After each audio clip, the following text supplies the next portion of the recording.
Good evening, and welcome back. Tonight we're diving into one of the most enduring mysteries of the ancient world, the story of Atlantis. What was this fabled city said to be? Was it a real civilization lost to the sea, or a myth created to teach a lesson? And why has the story captured imaginations for over 2,000 years? From Plato's writings to centuries of speculation, the tale of Atlantis has been told as a paradise that fell through greed, a warning from the gods, and even as a hidden piece of forgotten history. We'll explore where the story began, what the ancient sources actually say, and how it grew into one of the greatest legends of all time. As always, I'd love to know where in the world are you listening from, and what time is it for you? Whether you're here to drift into sleep or to follow the currents of history, I'm glad you're with me. Now, let's begin. They say the story begins with a god who loved a lonely hill. There was an island set beyond the straits the old sailors called the Pillars, where the ocean ran broad and blue, and the winds smelled of cedar and salt. In the middle of that island rose a low rise of red earth and living rock. A young woman named Cleito lived there, the last of her line, a quiet keeper of her father's house. When Poseidon walked the world, he found her, and the sea god set his heart upon that hill as if it were a jewel that the waves could not reach. The god circled the place with his power. He set the land in rings so that no one could come to Cleito unless he willed it. From the hill out to the shore he cut furrows with his trident and filled them with seawater, 3 bright moats under the sunday. Between these he left 2 rings of firm soil, good earth for a path and for watchposts. The work was clean and complete, like a master mason marking courses on the first day of a palace. From the air, it would have looked like ripples from a stone dropped upon a pond, perfect circles pressed into the island and held in place by a god's stubborn will. Inside the innermost ring, Poseidon made a home for Cleito. He planted a grove where the shade never failed, and the wind spoke softly through leaves that seemed to remember him. He brought forth 2 springs from the bedrock, one warm and one cold. The warm water steamed in the blue mornings and soothed tired limbs at night. The cold ran clear and sweet, fit to drink without fear. People who lived in the outlying farms in later years would say that the springs made the bread taste better and the wine last longer, and that was a small kind of miracle that even a doubtful man could accept. From that house and that marriage came children, 10 sons in 5 pairs. The eldest was Atlas, tall and grave, with a voice that carried. Poseidon gave the whole island to Atlas for his birthright, and named him first among brothers. The ocean that wrapped every coast took the name of the boy, and sailors, who steered by stars and memory, called those waters Atlantic, long after the god went silent. To the other sons, the god gave portions of land and the duty to keep faith with their brother. They would rule as princes, but bend the knee when the eldest spoke. This order was not only law, it was blood, and it set the tone for what the island would become. The land answered this beginning with abundance that even a careful mind might call uncanny. The earth was rich and dark, where the rivers touched it, and light and sandy under the pines, and both kinds of soil gave freely. Barley and wheat rose in soft waves. Vines took hold and thickened on the trellises until the grapes hung heavy and sweet. Orchards of fig and apple gave fruit by the basket, and the olive trees learned the patience of long years, and paid that patience back with oil that kept lamps alive through winter nights. In the uplands there were forests with timber straight enough for the longest beams. On the lower slopes there were reeds and rushes and a white stone that cut to a clean face. Herds wandered the pastures and found grass even in the late season. There were wild things in plenty, and they left their trace along the streams. Old hunters told stories of animals with broad tusks and slow anger that crushed saplings to leave paths of their own making. Whether those tales were true or not, the soil itself could have been an altar. It gave, and asked for very little in return. Atlas and his brothers could have lived modestly in such a place. For a while they did. They took the god's order as a charge, not a license. They built in wood first, and in stone only when it was needed.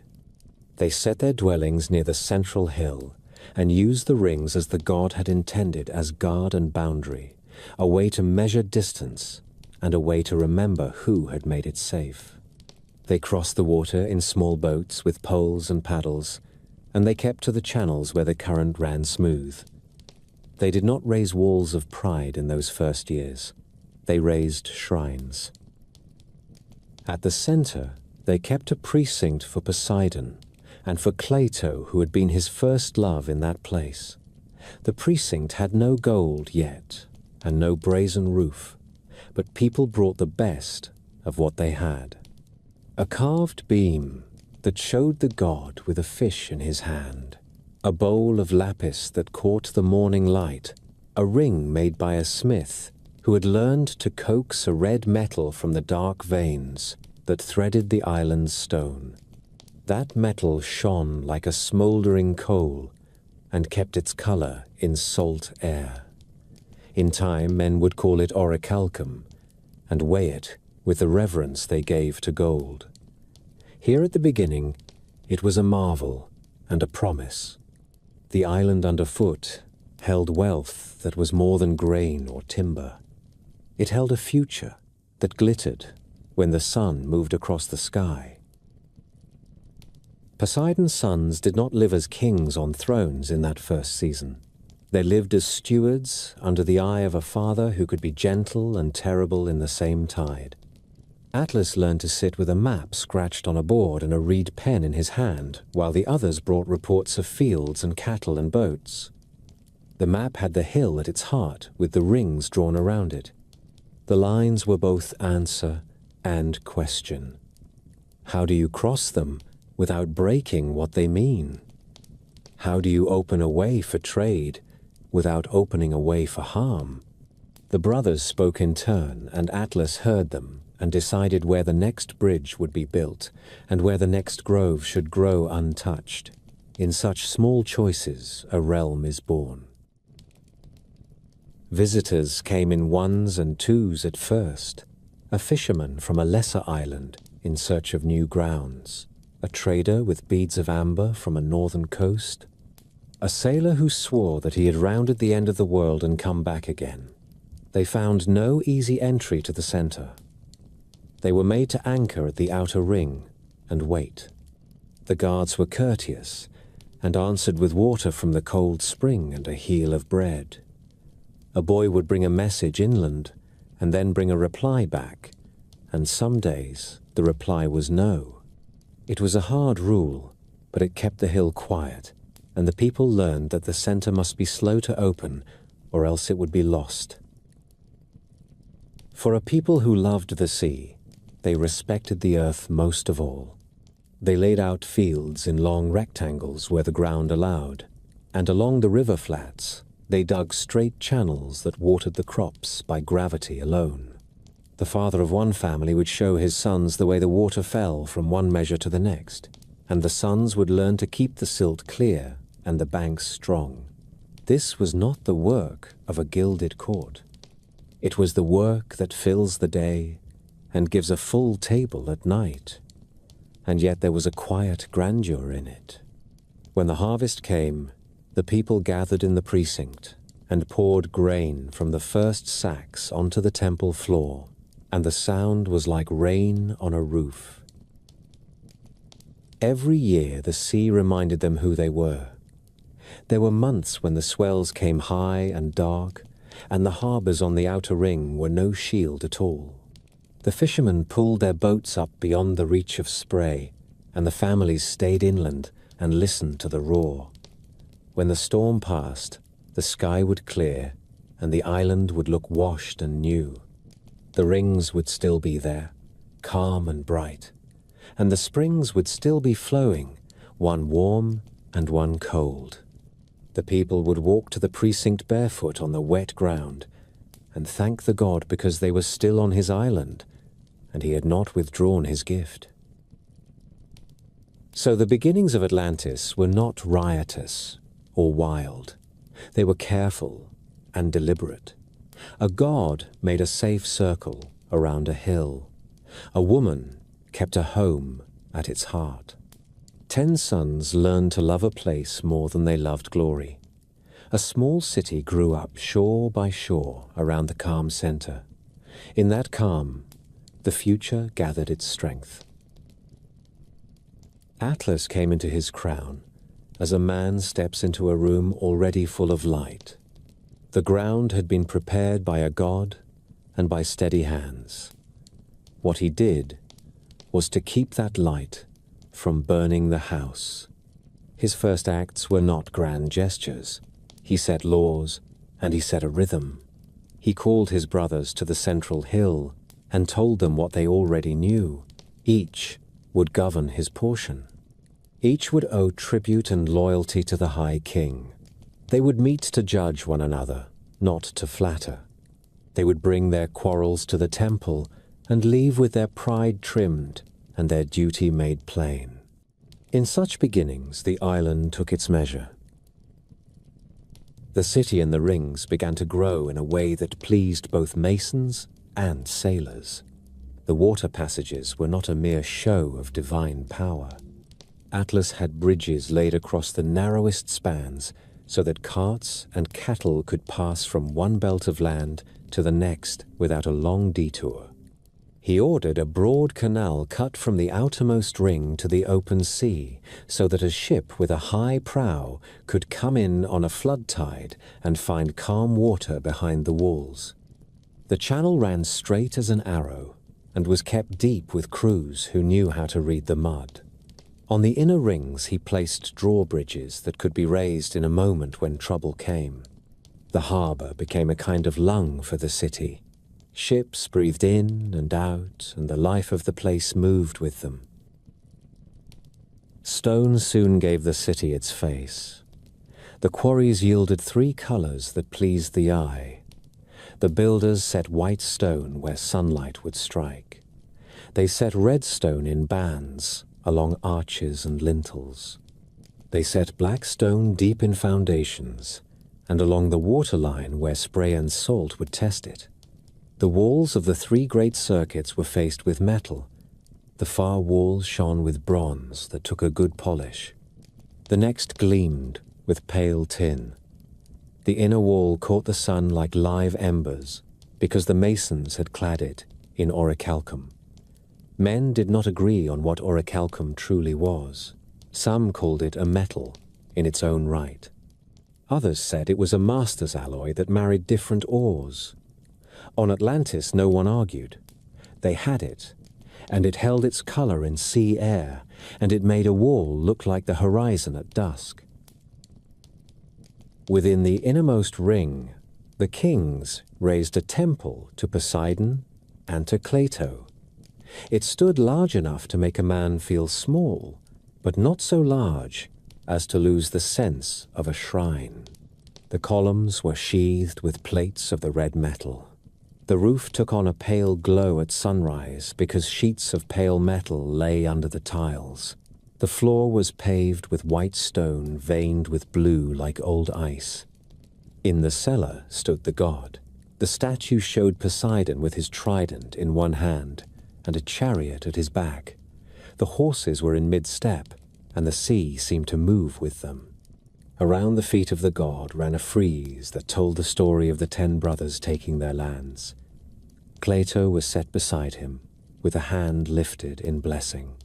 When torches burned in that place, the gold leaf on the reliefs looked like firelight caught and held. Atlas ordered that the laws be set on a pillar of orichalcum in the precinct. The pillar carried more than words. It bore the weight of the island's self-respect. When the 10 kings met by custom every 6th year, and also every 5th year, they came crowned with branches cut in the sacred grove, and they hunted a bull in the court as their fathers had done. They did not take a penned animal. They chose one that could still break a man's leg. They swore by the god, by the pillar, and by the blood of the bull that they would rule justly, keep faith, and punish any king who broke the law. It made a sober spectacle, the smell of warm blood, the salt sting of burning meat, the 2 springs running a few steps away, one steaming in the cool air, and one so cold it numbed a hand. The sight carved a groove in memory. A man who had stood there once did not forget what he had promised. The plain beyond the ring city carried the weight of the realm. Atlas had the engineers map it like a game board, so water could be made to serve without waste. They cut straight canals to carry timber down from the mountain and to carry grain from the fields to the harbor. They set barrages on the river and simple locks with gates that could be worked by men with poles. The fields were laid in long rectangles with earthworks to hold back flood water in the wet months and to stretch the flow in the dry. Herds grazed in commons that were measured and recorded. Forests were cut by rule, and the rule was strict. No beam for a palace unless the same stand planted twice as many saplings as had been felled. This was not pious talk, it was practice. In a generation, the law paid back what it had demanded. The island's belly held metal and stone enough for a great many plans. The miners brought out copper and tin and a quality of black stone that took a keen edge. From the deeper seams they brought the red metal that the jewelers and armorers loved. At first it went to the temple and the pillar and the inner wall. Later it worked its way into the life of the city. You could stand in the market at midday and see the red glimmer in rings and buckles, in the rims of bowls, in the fittings of scabbards, in the nails that bound a prow plank to the ribs of a ship. The smiths taught apprentices how to heat and fold the metal so it did not crack when the weather turned. When the first storms of the season blew over the harbor, the red fittings held. Order ran down through the ranks as water runs down terraces. Each of the 9 princes under Atlas kept a muster of men, a record of fields and flocks, and a tally of tribute. They came to the central hill on appointed days and offered not only coin and goods, but an account of how the people lived. Atlas did not care for a pile of ingots if the village that sent them had roofs with holes or a well-gone brackish. He could be exacting. He would send a brother back into the night with orders to mend a causeway or to cut a new channel before the next rains. He held glory at a distance and kept usefulness close. Daily life in the ring city followed the lines of this thought.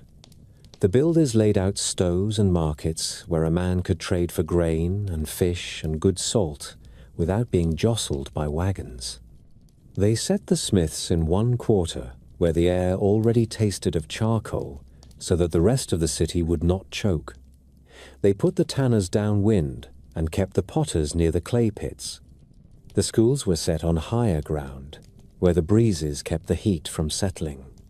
There the sons and daughters of farmers and sailors learned to reckon, to read, and to draw the simple maps that told them irrigation from flood and harbor from shoal. Atlas made it a law that the first fruits of the vintage and the first measures of grain be brought to the precinct. It kept the temple full, and it taught the people to think of harvest as a shared fortune, not a private miracle. Festivals kept the old reverence alive without dulling it with fear. On the day of the springs, the people carried bowls of the warm water and the cold, and poured them together on the steps before the god. They said it made the mind remember both comfort and sharpness. On the day of ships, the harbour mouth was decked with garlands, and the old rowers took to the oars again, while the children beat time on shields.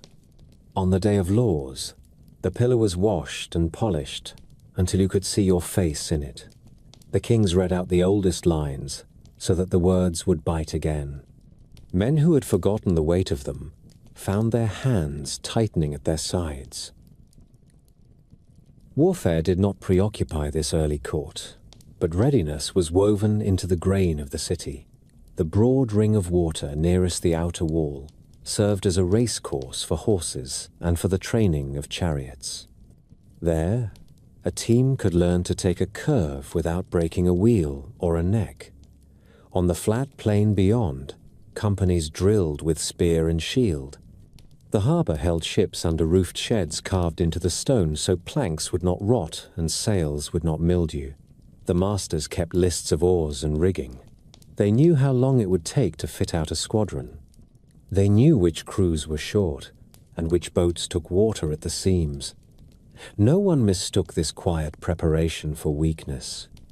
Peace is kept by people who are able to stand when it is tested. The wealth that the philosophers later wrote about had already begun to settle into the bones of the realm.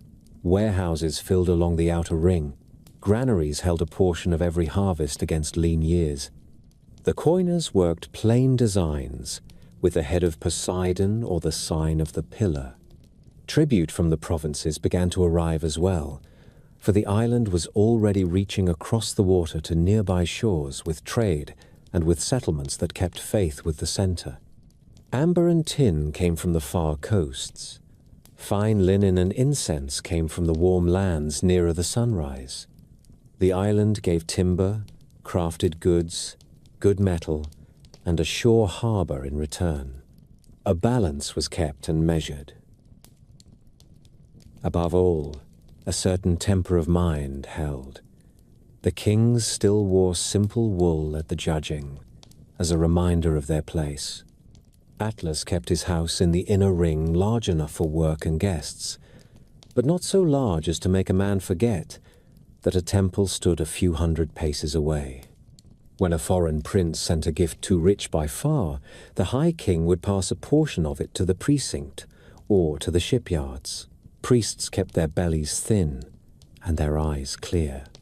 Craftsmen were praised by name in the precinct when they had solved a stubborn problem of weight or water.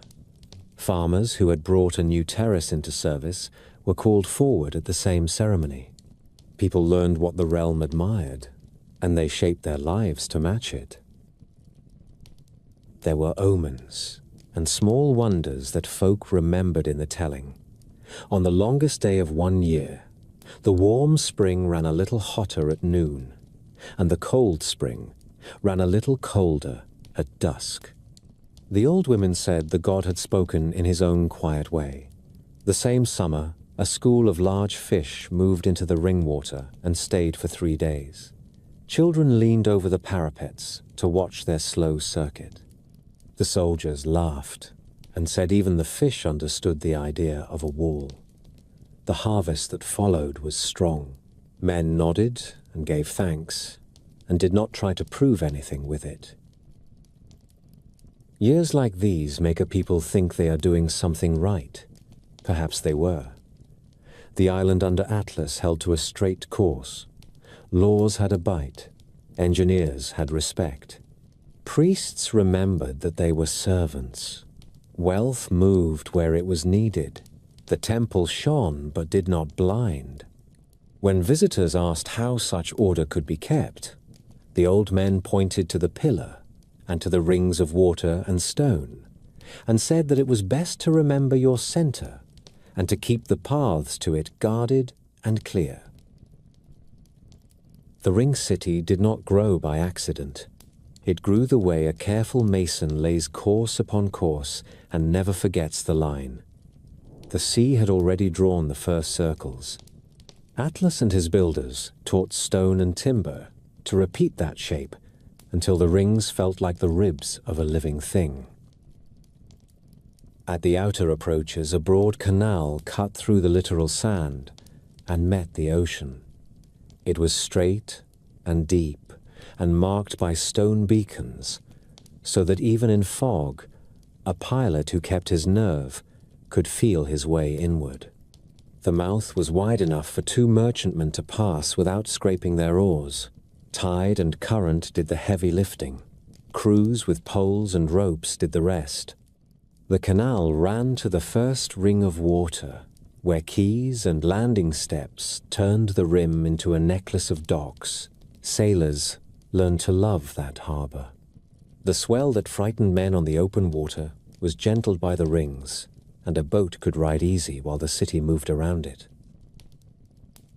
Across the water rings, the kings set bridges with clean spans and stout piers. The piers were faced with black stone that shrugged off spray. The parapets were capped with bronze that took a polish and kept its shine. A man could walk from outer ring to inner ring and feel the city tighten around him with each crossing. There were drawbridges close to the center. They could lift in the time it took a rider to gallop from one watchpost to the next. In peace, they stayed down. In trouble, they made the water wide again. The three great walls carried the city's pride on their faces. The far wall showed bronze plates fixed with rivets that were flush to the touch. Sunlight turned that belt into a warm band at morning and evening.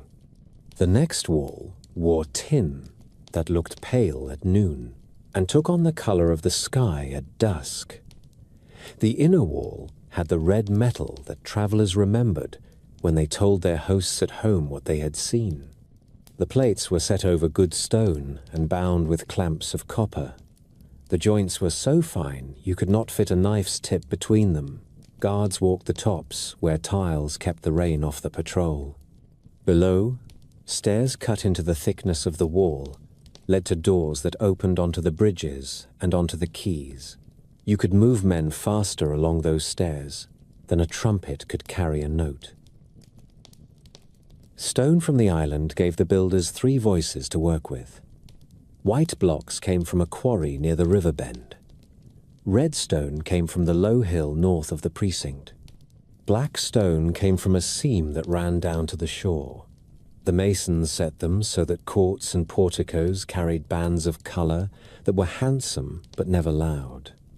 The same care ordered the streets. The main ways ran in gentle curves to meet the bridges.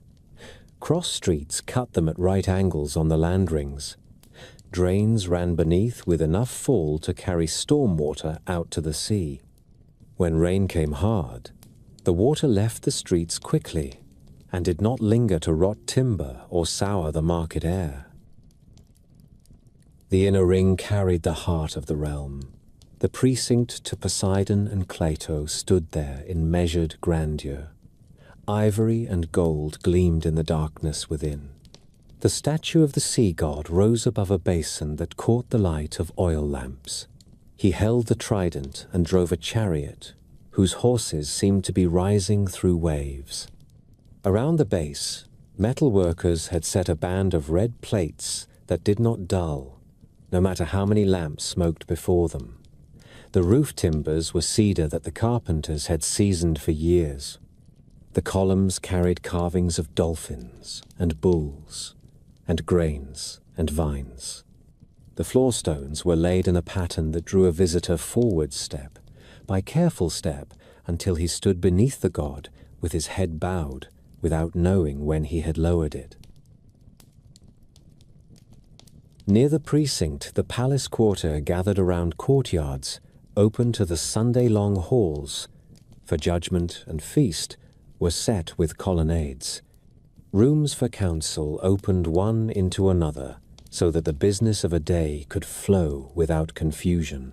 The palace was not a fortress. The walls were strong, but the strength came from placement rather than from thickness. The builders trusted the rings to break an army, and they trusted the laws to hold brothers ready to act before an enemy grew bold. Water gave the city its ease. From the hot spring and the cold spring near the central hill, channels and pipes carried clean flow to baths and fountains.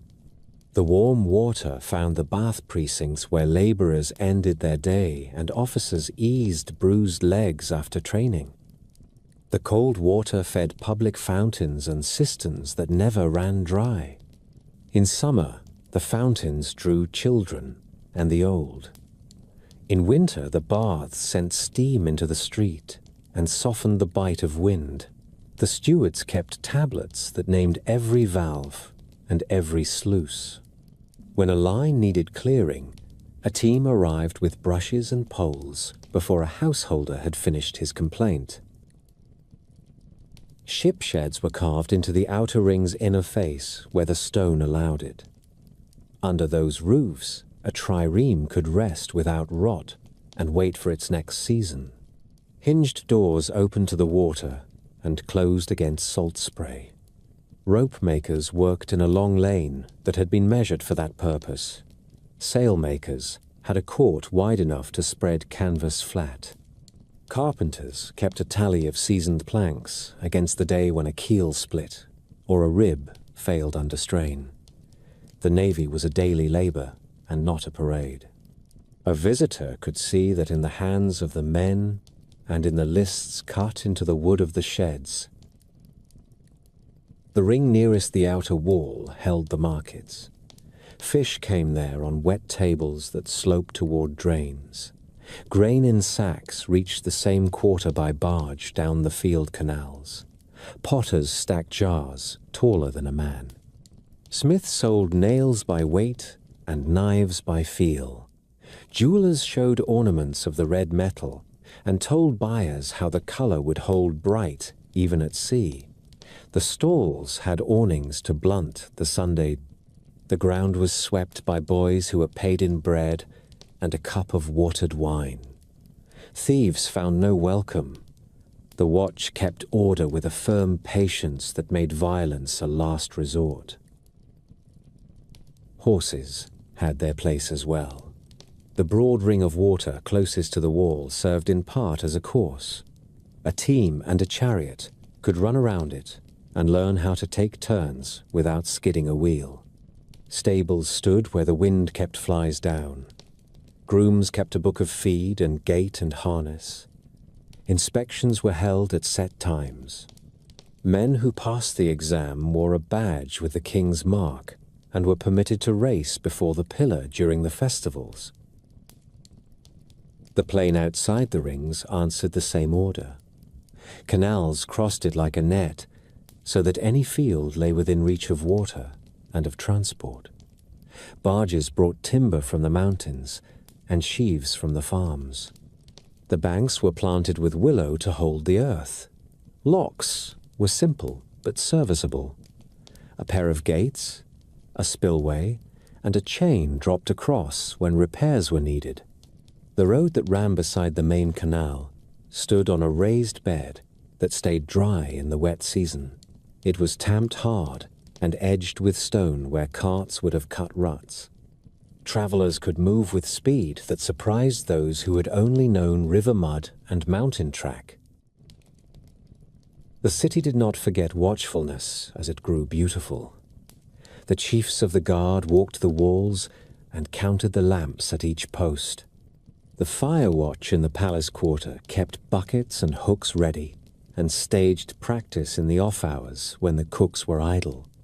The harbor kept a signal pole where flags could tell a captain if the inner bridges were up and if the docks were full. A ship that arrived at sunrise knew by noon where it would take on water and where it would lie for the night. The kings prized that level of forethought. It saved tempers, it saved money, sometimes it saved lives. Visitors felt the force of it without being told. The rings pressed their sense of order into every hour. You ate, you traded, you prayed, you trained, and you slept in places that had been chosen for those things. no one needed to shout. The shape itself did the talking. A farmer could carry his olives to the press and know the road, the price, and the time before he stepped out his door. A captain could bring his ship up the canal and know the width of the passage before he had even sighted the bronze plates of the first wall. A stranger could stand at the center and look out and understand in his bones why the city had the strength to grow rich. It was splendid. There is no other honest word for it. The splendor did not come from excess. It came from precision and from an instinct for restraint that made later opulence possible. The builders who set those stones and those bridges may not have thought of pride when they worked, but pride was growing all the same. Pride rides quietly when a city fits its shape, and the people fit their work, and the gold on the walls looks like sunlight rather than greed. A city can be read by the way it spends the morning. In Atlantis, the first hour belonged to the harbor. Before the sun cleared the outer wall, boys with broom and baskets swept the quays. Lanterns burned low in doorways, where a scribe sat with a tablet and a reed pen. He took the names of ships and the names of captains, and marked their cargo in neat columns, one line for timber and pitch, one line for grain and olives, one line for fish packed in salt. Dockmasters stood at the head of each pier with a staff in hand and a whistle on a cord. They placed each hull where it would not block another and counted barrels as they came ashore. A man could see the city think with its hands. The markets woke next. Fishmongers spread reeds on the tables and laid out the catch by size and kind. The smell was not a rot, but a clean sea smell, and it brought coins out of purses. Bakers broke the blackened crust on the first loaves, and the steam ran down their wrists. The bread was made from barley on poor days, and from wheat when the harvest was strong. It was eaten with olives or with cheese from the mountain pastures. Vinegar stood in small bowls on the counters, and men dipped bread in it to sharpen their appetite. Women bartered for copper pins and plain cups of clay. Children chased one another through the colonnades, until a storekeeper snapped his fingers and sent them outside to race along the parapet where they could do no harm. Not far from the quays, the smiths made their own dawn. Charcoal caught with a dry whisper and then roared when the bellows blew. The best forges had a faint red cast from the fittings set in the door and from old work hung on pegs. The smiths kept 2 jars near the anvil. One held water to temper, and the other held oil for pieces that needed a kinder cooling. The hammer blows were steady, and the rhythm carried along the lane from one shop to the next. In Atlantis, it was common to see the red metal in small things: a clasp on a cloak, a buckle on a horse, a line of inlay on a cup that made noon feel special at a poor table. The pride of the city showed in those touches as much as in the plates on the walls.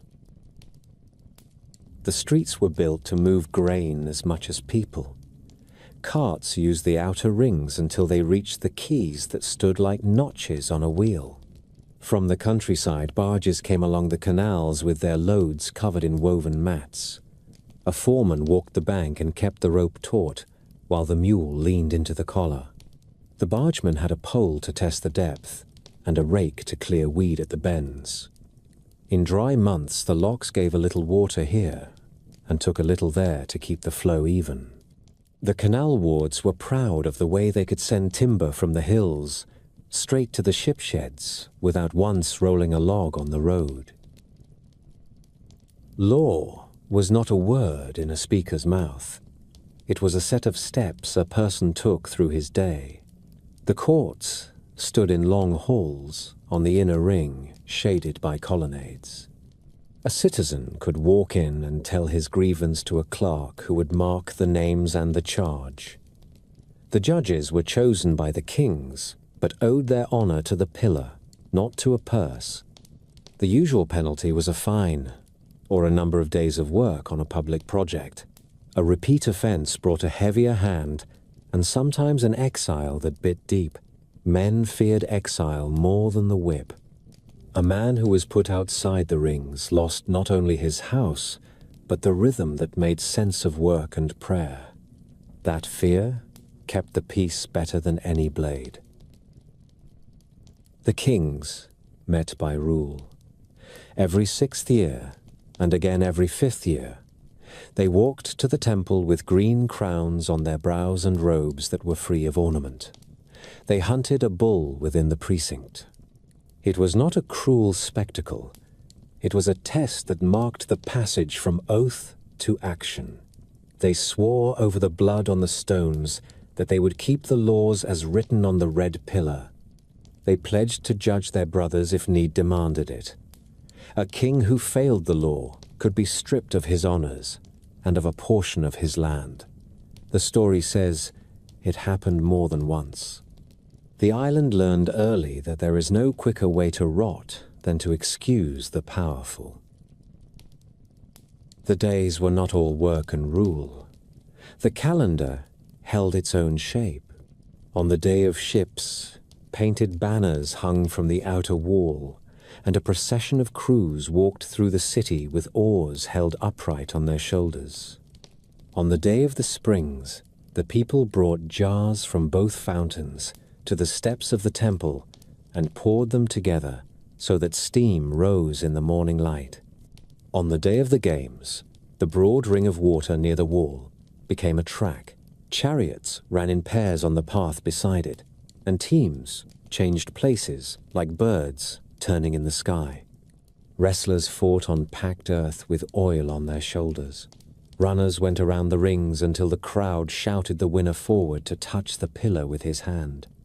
A prize might be a wreath or a cup, or the right to stand at the king's table for one feast. The honor mattered more than the gift. Education was a common duty. Children learned numbers and letters in rooms that breathed the sea breeze. They drew the plan of the rings on wax tablets until they could do it with their eyes closed. They learned the names of the winds and how to judge a harbor by the set of the current and the color of the water. The sons of shipwrights could name timbers by sound when tapped with a mallet. The daughters of merchants could reckon a cargo and spot a false weight in a moment. Priests taught the old hymns and the stories that lay under the city like a foundation. Mariners taught the younger ones how to find the pole star and how to keep a course when the sky went to rain.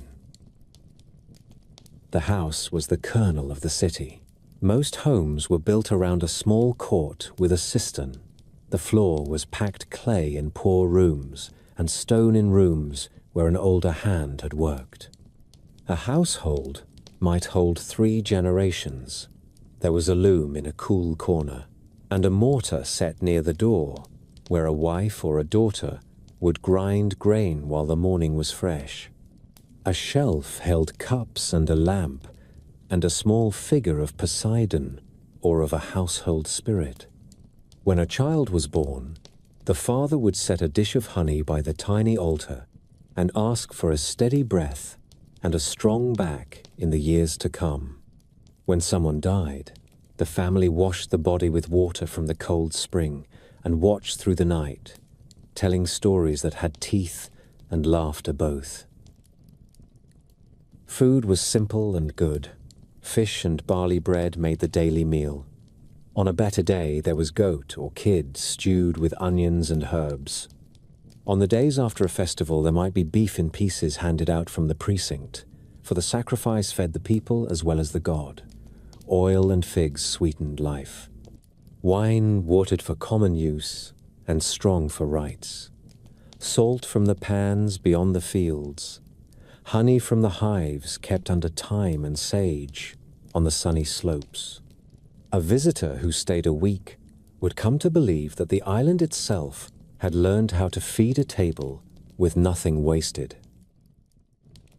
Crafts gave Atlantis its polish. The potters knew a slip that fired to a low shine and took red paint without bleeding. The carvers could turn a piece of black stone into a seal that pressed a ship on wax so cleanly that you could count the planks. The weavers learned to make a tight cloth for sail, and a soft cloth for robe, and a colored border that told a family's name at a distance. Money went into such things with a calm hand. The kings did not dress like peasants. They preferred cloth that spoke in low voices. They wore rings and collars that showed the red metal in ways that were felt more than seen. A court that knows how to speak softly in these matters is a court that can live through years of plenty without losing its wits. The navy and the army were not hungry mouths that ate the city bare. They were trades that kept other trades alive. Shipwrights passed down measures by memory and rule. Oars were paired by weight. Sails were folded and salted and folded again. Captains taught green crews to keep time by song so that the stroke would not wander when the water was rough. On land, the drill fields took men in harvest slack and sent them home when the season turned. Spears were stored point down in racks under eaves, where rain could not reach. Shields hung clean on pegs. A city that can put a wall of wood on the water in a day is a city that draws respect without needing to draw the sword. Foreigners found welcome and rule in equal parts. Guest houses stood near the outer ring and were kept clean. Interpreters sat with the scribes at the keys and earned their keep by ease of tongue. Customs took a fair slice and no more. A cheating captain could expect to go home without his cargo and with his ship under seal. An honest trader could expect a clean ledger and a cup of wine at the end of the day. Many came back simply for the relief of knowing what they faced. You can build a reputation that is better than gold if you keep your word on the dull days as well as on the feasts. Not everything was perfect. Pride came in small choices. A merchant added a second ring to a finger. A magistrate allowed his son to skip drill without cause. A prince asked the armorers to set more red metal on his harness than was strictly needed. A court singer composed a hymn that praised a king's judgment more loudly than it praised the god. None of these were crimes. Each had a little weight. A people who have never been brought low learn slowly that weight adds up. There were also moments that felt like mercy. On a summer night, the dolphins came up the canal and swam in the first ring until lanterns reflected in their backs. The next morning, the cold spring tasted sweeter than usual, and an old woman swore she could feel the god's hand on her shoulder when she crossed the court. On the shortest day, a solitary storm cloud stood above the temple like a column and dropped its rain only on the precinct stones. A priest lifted his face and said that the god kept us clean when we could not keep ourselves. People nodded without making a fuss. They went home and mended their nets. When the day closed, the city wound itself down with the same care it used to wake. Gates to the inner bridges were shut, and the watch lit the lamps on the parapets. Scribes stacked their tablets and covered them with linen, and weighed the corners with small stones. Children washed their hands in a basin and lay on mats near the cool wall and asked a last question before sleep. In the precinct, the priests banked the fires and left a single lamp before the god. The air carried smoke from the baths, and the distant sea salt and the faint scent of pressed grapes from a wine shop not yet closed. It was a good smell. It held work and honor and the pleasant weariness that comes from both. Such was the life that grew out of the rings and the laws and the springs. A city that believed in its own measure and trusted the slow virtues. A people whose pride was quiet And for the moment that kind was the most dangerous of all, because it did not look like pride when you were living inside it. Decline came softly, the way a tide turns while you are looking at something else. A generation had grown up that did not remember the rough work of the first canals or the winters when olives were counted one by one. They had known only fat years, bright metals, and a city that answered them before they could think of what to ask. When a people live long in ease, they come to believe that the world has agreed to their comfort. The ring city began to put more light on itself. What had been handsome became grand. The bronze of the outer wall was polished every week until men could see their faces in it from the quays. The tin of the middle wall shone with a pale fire at noon. The inner plates of the red metal took the sunset and gave it back like embers stirred by a bellows. Houses in the better quarters learned to copy these things. A shopkeeper, who had once been content with white stone, asked a mason to set a strip of red in his lintel. A magistrate ordered bronze caps for his stair posts. A prince had the rims of his shields faced with the red metal simply because he liked the way the light ran along the edge when he turned it in his hand. At court, the banquets lengthened. The old custom had been to eat well after judgment and to dismiss the singers before midnight so that the palace did not forget it was also a place of work. That hour grew later. Musicians learned songs that praised the king by name. Dishes came from far coasts and relied more on distance than on taste. There were roasted birds that a hunter could not catch within 10 days of the city. There were sauces made from fish that lived in waters warmer than any the island knew. Young men who had never known a hungry year learned to laugh at the priests who asked for restraint.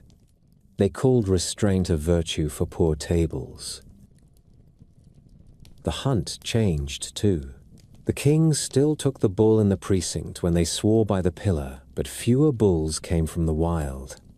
A prince who could afford it would keep a fine animal in a field and have it driven into the court for the rite. Old men remembered when a king had blood on his ankles and dust in his teeth before he made his oath. Now there were days when the blood that ran over the stones seemed to smell of fodder and not of fear. The priests spoke of it quietly among themselves. They saw the way a symbol takes on warmth when it is earned and turns cold when it is bought. The law remained written in the red pillar, but the law in practice began to bend. A judge, who had once been known for a strict hand, now found reasons to postpone the judgment of a noble house. Fines that had supported the canal wards, and the roads were forgiven with a smile. A foreign captain, who had been caught shaving his weights, was fined lightly because he brought incense that the palace favored. Men told themselves that a small wrong could be spared when it served a larger good. They had not yet learned how fast a small wrong becomes a custom. Wealth moved in new ways. Coins that had circulated from hand to hand began to settle in vaults. Lenders appeared who would write a neat contract and charge for time. A farmer who had taken a loan against a poor harvest found himself paying with the next one too. The granaries still filled, but the share set aside for lean years grew harder for a poor man to reach. The first fruits brought to the precinct were still enough for the rites. They were not so generous that a stranger would come away believing that the city belonged to the god. The navy grew splendid. Rams were faced with a broad band of the red metal. Ships carried carved prows that turned the heads of children on the quays. Crews still drilled, but there were afternoons when a captain kept his men on the benches longer than was wise, so that a visiting prince could hear the oars rise and fall in perfect time. A fine sound, to be sure, but the men in the sheds who kept the lists knew which hulls rode heavy and which crews were short. They knew the difference between show and readiness. They could smell it. Trade widened. Ambassadors came with rich gifts from the coasts that lay nearest the sunrise, and from the lands that lay beyond the sunset wind. They spoke in smooth voices about partnership, about protection, about tribute. The kings listened.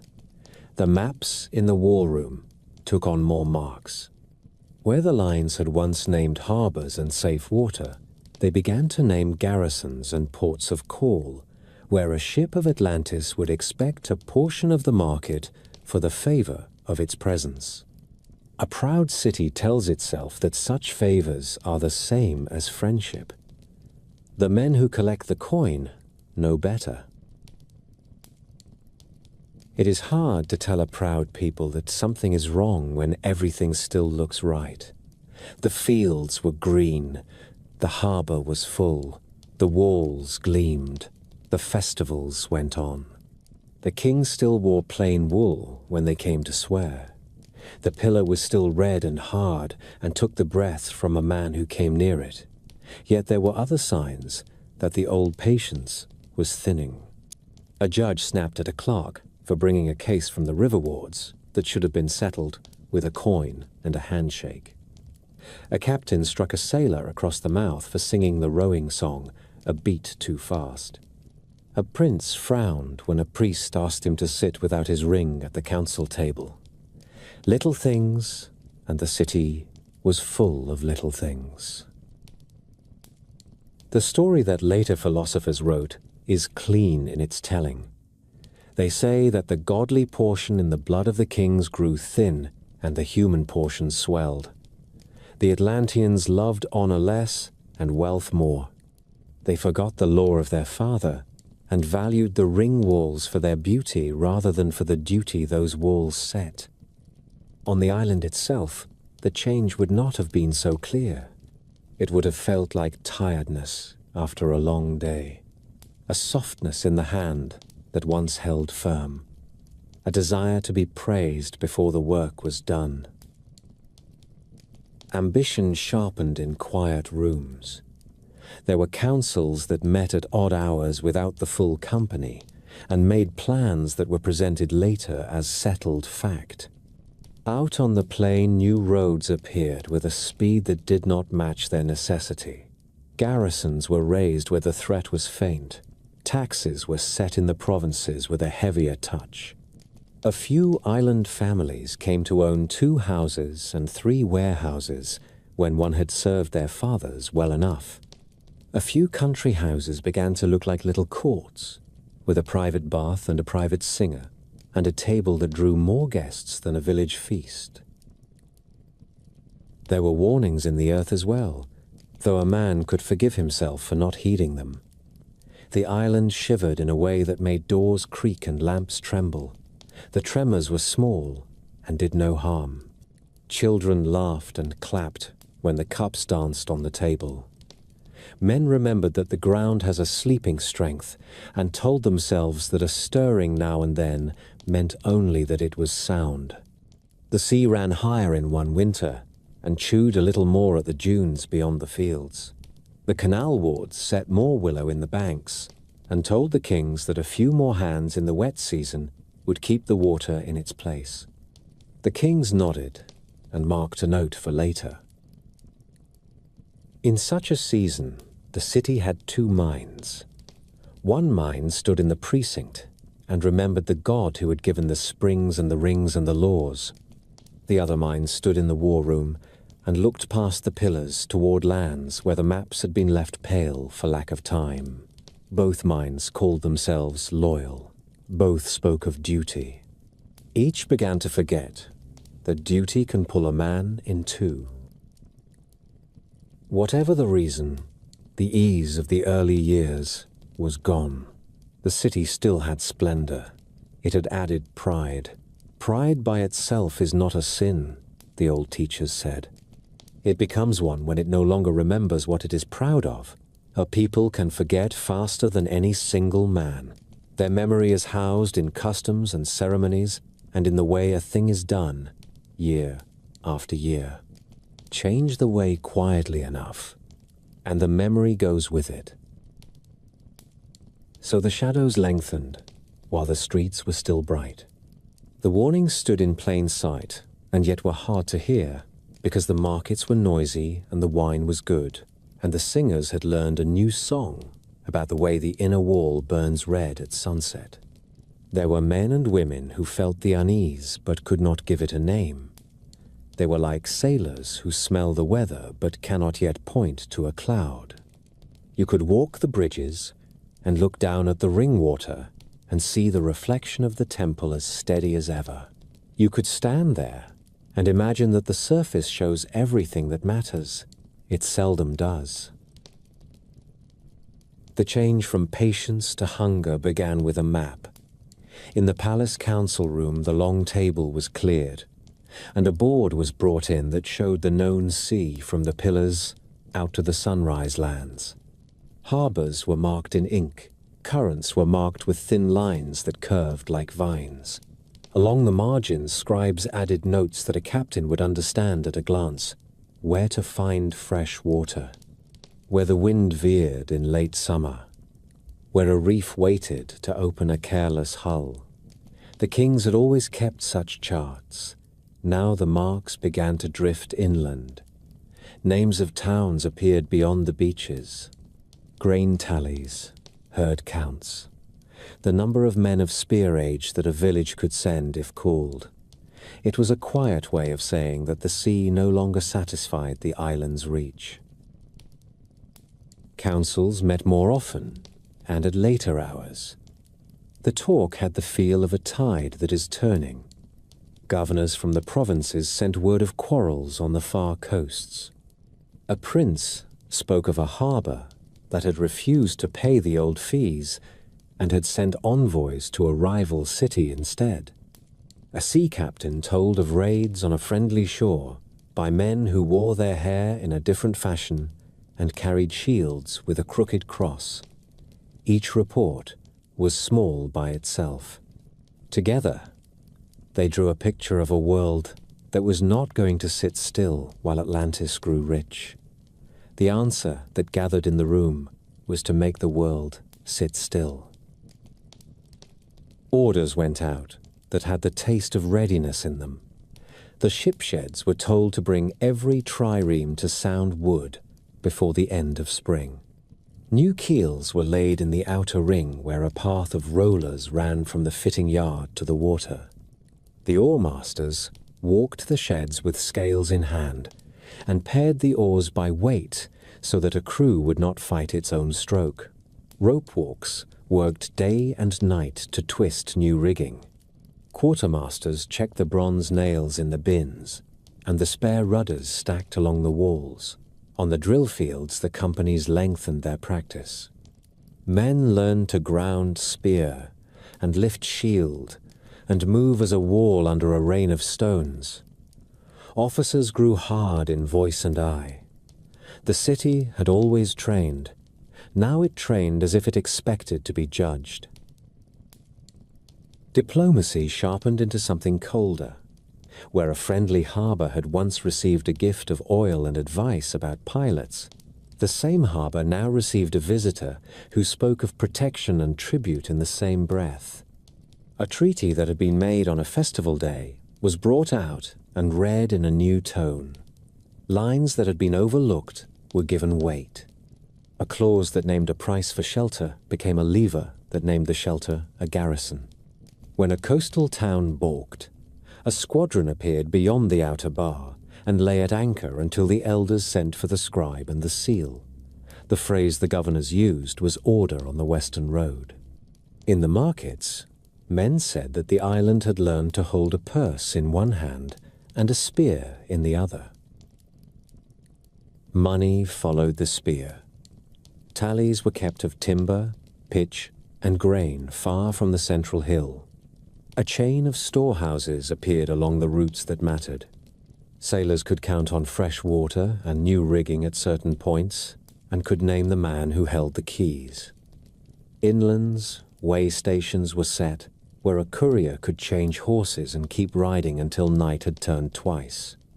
The kings kept a list of such stations and their keepers, and checked it after every festival. A realm that wants to move quickly must learn to do so in small steps long before it runs. Spies learned to sail. Not the knife men of a poor tale, but merchants with good bargains and a clean way of speaking. They came to Greek harbors with fine cloth and a better price, and asked questions in the evenings over wine in the taverns that faced the sea. How many young men did the city send to row each year? How long did it take to fit a trireme when the alarm sounded? Which priest had the ear of the magistrates, and which magistrate had a son who preferred racing to drill? In Egypt, they watched the mouths of the river and the traffic that crowded the narrow channels. They learned which branch took barges to the granaries, and which branch shipped soldiers when the crown was angry. They sent their notes home with traders who were paid a little more for the risk, so that they could pretend they had simply made a better sail. Room across the sea as fast as any ship. In Athens, men who loved argument heard talk of a Western power that was measuring the world with a ruler and a spear. In Sicily, fishermen pointed out a squadron under half sail and said that they were Atlantean hulls by the cut of their bows. In the islands off the Peloponnese, a pilot claimed that a ship with red metal on its beak had chased him off a reef he had fished since his father's day. Some stories were lies told for the pleasure of telling them. Some were true in pieces. Altogether they began to make a cloud that lay on the water when the wind was still. At home, the court dressed its ambition in the language of duty. The kings spoke of securing the sea lanes. They spoke of ending piracy and of keeping wheat moving from the river realms to the hungry coasts. Priests who had learned patience nodded when the words were spoken in the precinct. The maps on the board told the same story in a different tongue. Lines crept outward that linked harbors to garrisons, and garrisons to depots, and depots to new settlements of island families who would keep their law and worship in their way, and send back the right portion at the right times. This is how a commonwealth becomes an empire. It does not announce itself. It arrives like a caravan at dusk and asks for a place to sleep. In the morning, it owns the stable and the yard and the road. There were debates that went into the night. Some at the council argued for caution. They spoke of the cost of holding too much coast and of the way a rower grows weary when he sees nothing but duty on the horizon.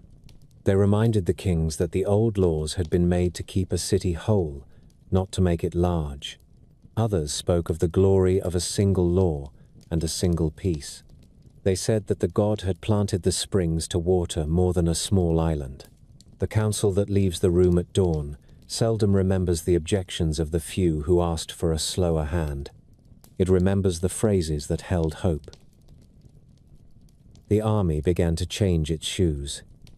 Men who had drilled under the ring walls were marched to the plain and told to walk until a watchtower on the far edge looked near enough to touch.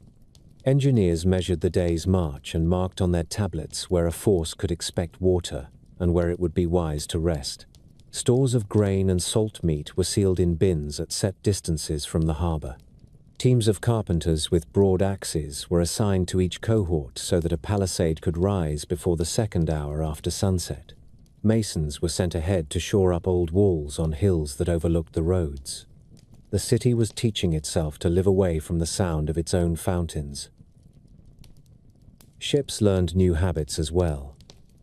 Captains practiced holding a line of battle at sea instead of racing for speed. Signal flags were drilled until even a green crew could turn on a command that came down the wind. The Admiralty experimented with heavier rams and with towers on decks from which archers could sweep a foe who had come too near. The new fittings were plated with the red metal because the court loved that look. Some old salts muttered that a ship ought to be more muscle and less ornament. They muttered it quietly. The new ships were fast enough and strong enough, and what they looked like pleased the kings. On the far shores, the first saws opened. A town that had long paid a small fee for shelter in a storm was told that the fee would now be permanent and would be called an arrangement. A governor placed an island magistrate in a hall where a local elder had long Saturday. The elder bowed and stood aside and went home to a house that felt smaller than it had the day before. In a river city, a garrison demanded the right to drill on the common and to keep a store of grain in the public granary against emergency. The emergency never came. The grain did not go back. Each of these changes was defended as minor and necessary. A traveler who visited only one place might not notice. The world is large. The pattern is what matters. Even while the empire took shape, the island told itself that it was acting with restraint. A prince could point to a town whose docks were safer because an Atlantean ship lay within sight. A merchant could count the coins saved because a known garrison warned off a band of sea raiders. A priest could say that the rites were better attended now, that order had come to a coast that had known only feuding. There was truth in such claims. There is often truth in the things we use to excuse ourselves. The Greeks listened. In their porticos and their fish markets, they weighed pride against prudence. They had their own rivalries and memories of old slights. Some were tempted to welcome a power that promised quiet seas and predictable trade. Others spat on the ground and said that a quiet sea is a dead sea, and that a people who let another write their laws deserve the sleep that follows. In the temples of Athena, men prayed for wisdom and strength.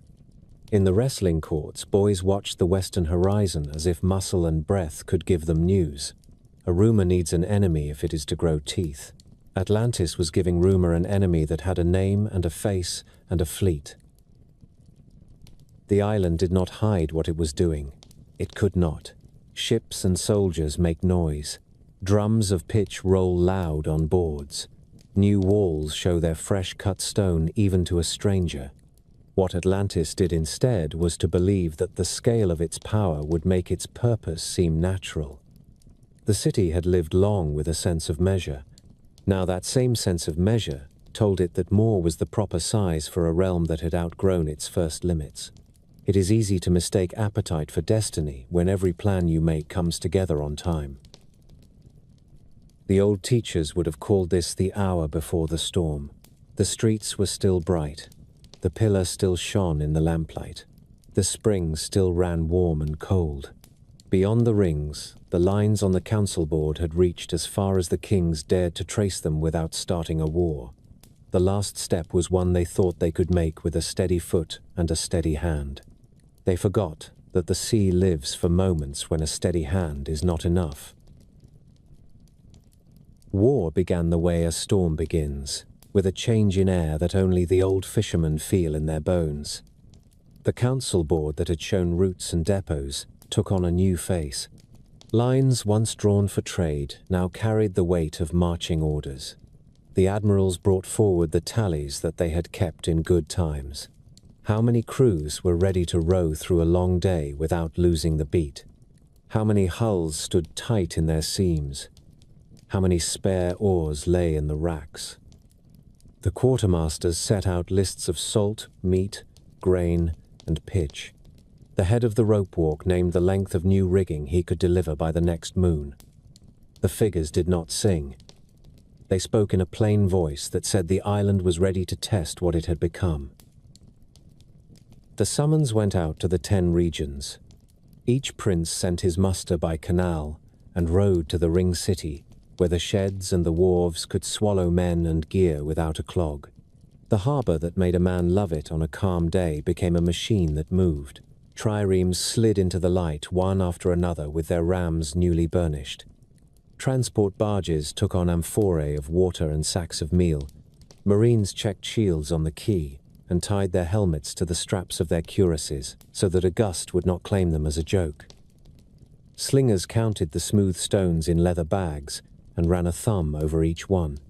Archers checked the binding of their bows and warmed their fingers over little braziers before the dawn watch.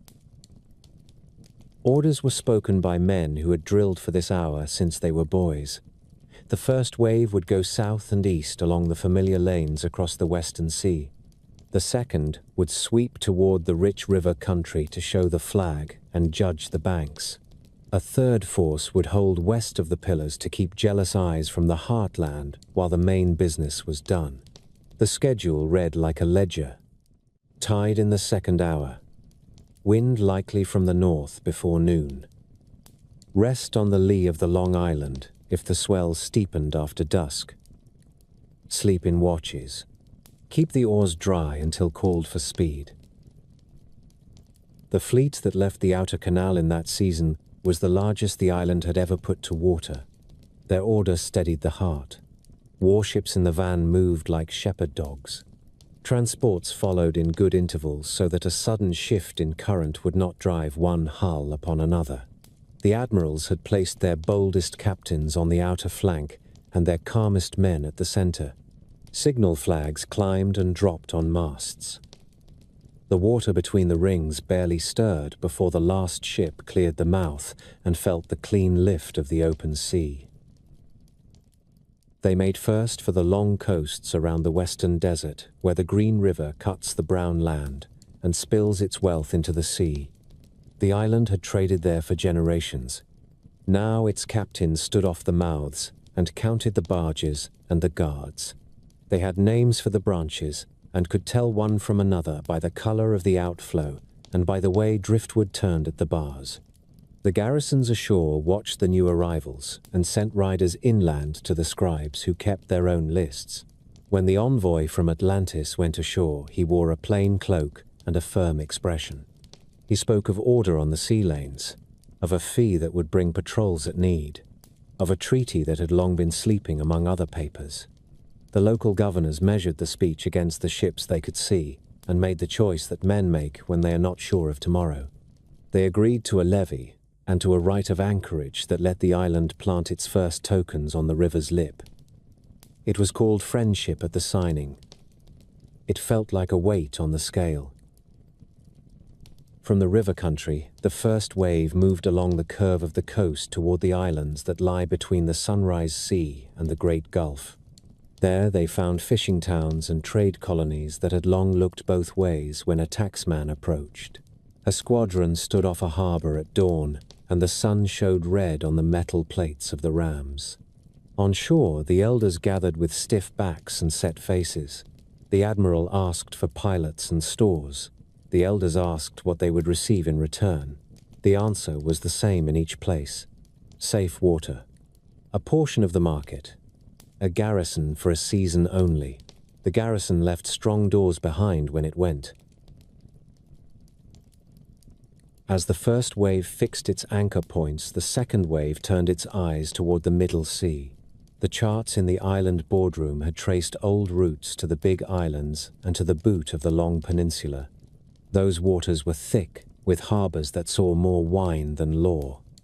Raiders made a living out of inlets that no foreigner could find twice. The island sent fast hulls there with keen oarsmen and captains who liked to solve problems with their hands. In Sicily, they cut off a nest of pirates by chasing them into a bay with a narrow throat and then blocking the mouth with a line of ships tied stern to stern. When the trapped men tried to swim out at night, Marines met them in the water and pulled them aboard and gave them a choice that was not really a choice. Serve under rule or hang from the yardarm with your knives still on your belts. By morning, the market heard that the island had brought calm to a coast that had forgotten the sound. Along the Tyrrhenian shores, they showed a different face. There were towns there that could send out men with round shields and short swords, and a mind to use them. The island landed in good order, with lines that had been measured on the drill field. Shield to shield, spear over spear.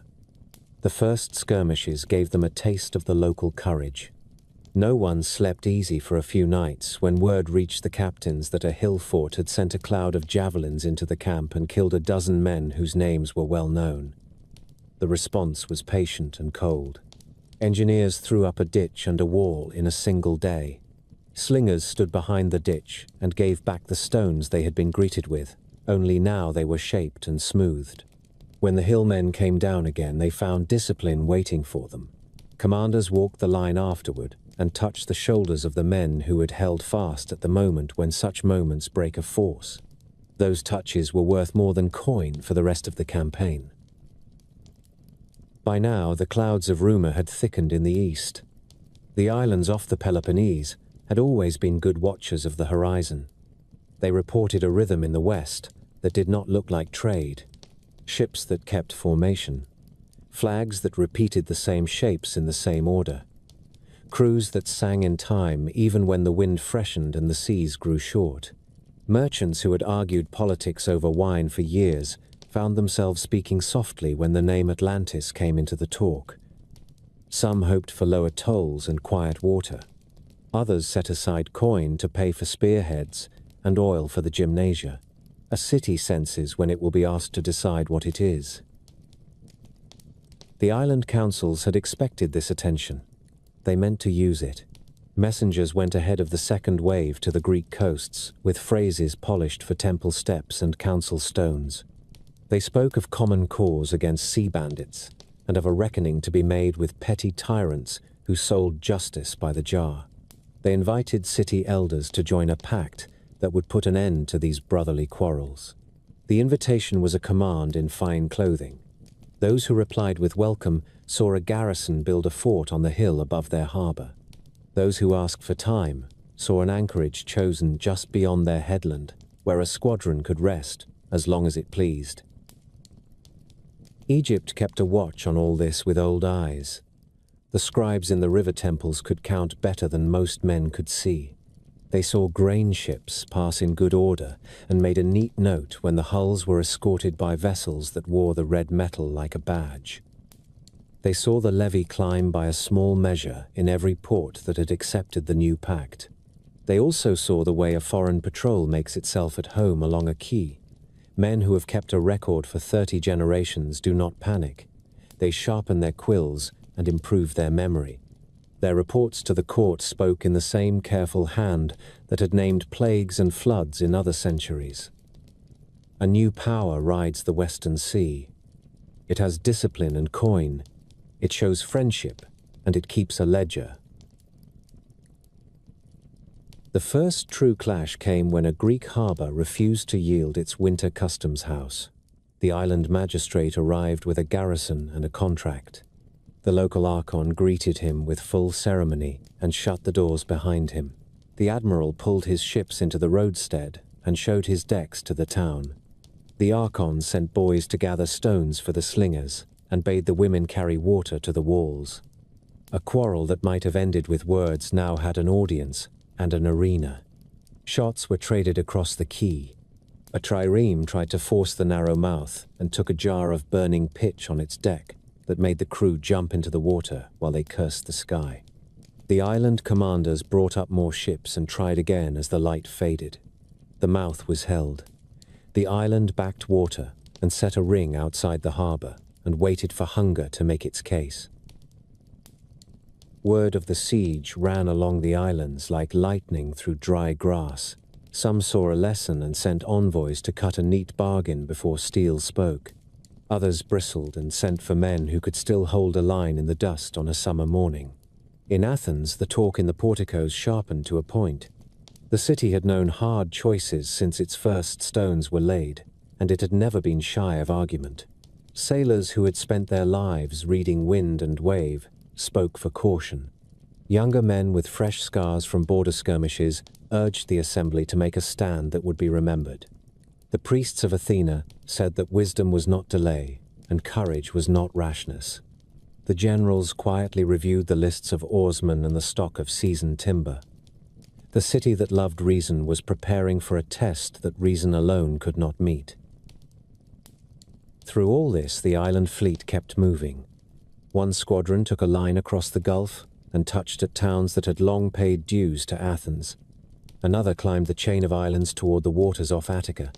They did not anchor under the walls. They lay at a distance and let their scouts measure the temper of the shore. A people used to being courted could tell when they were being weighed. The Athenians lit signal fires along the coast.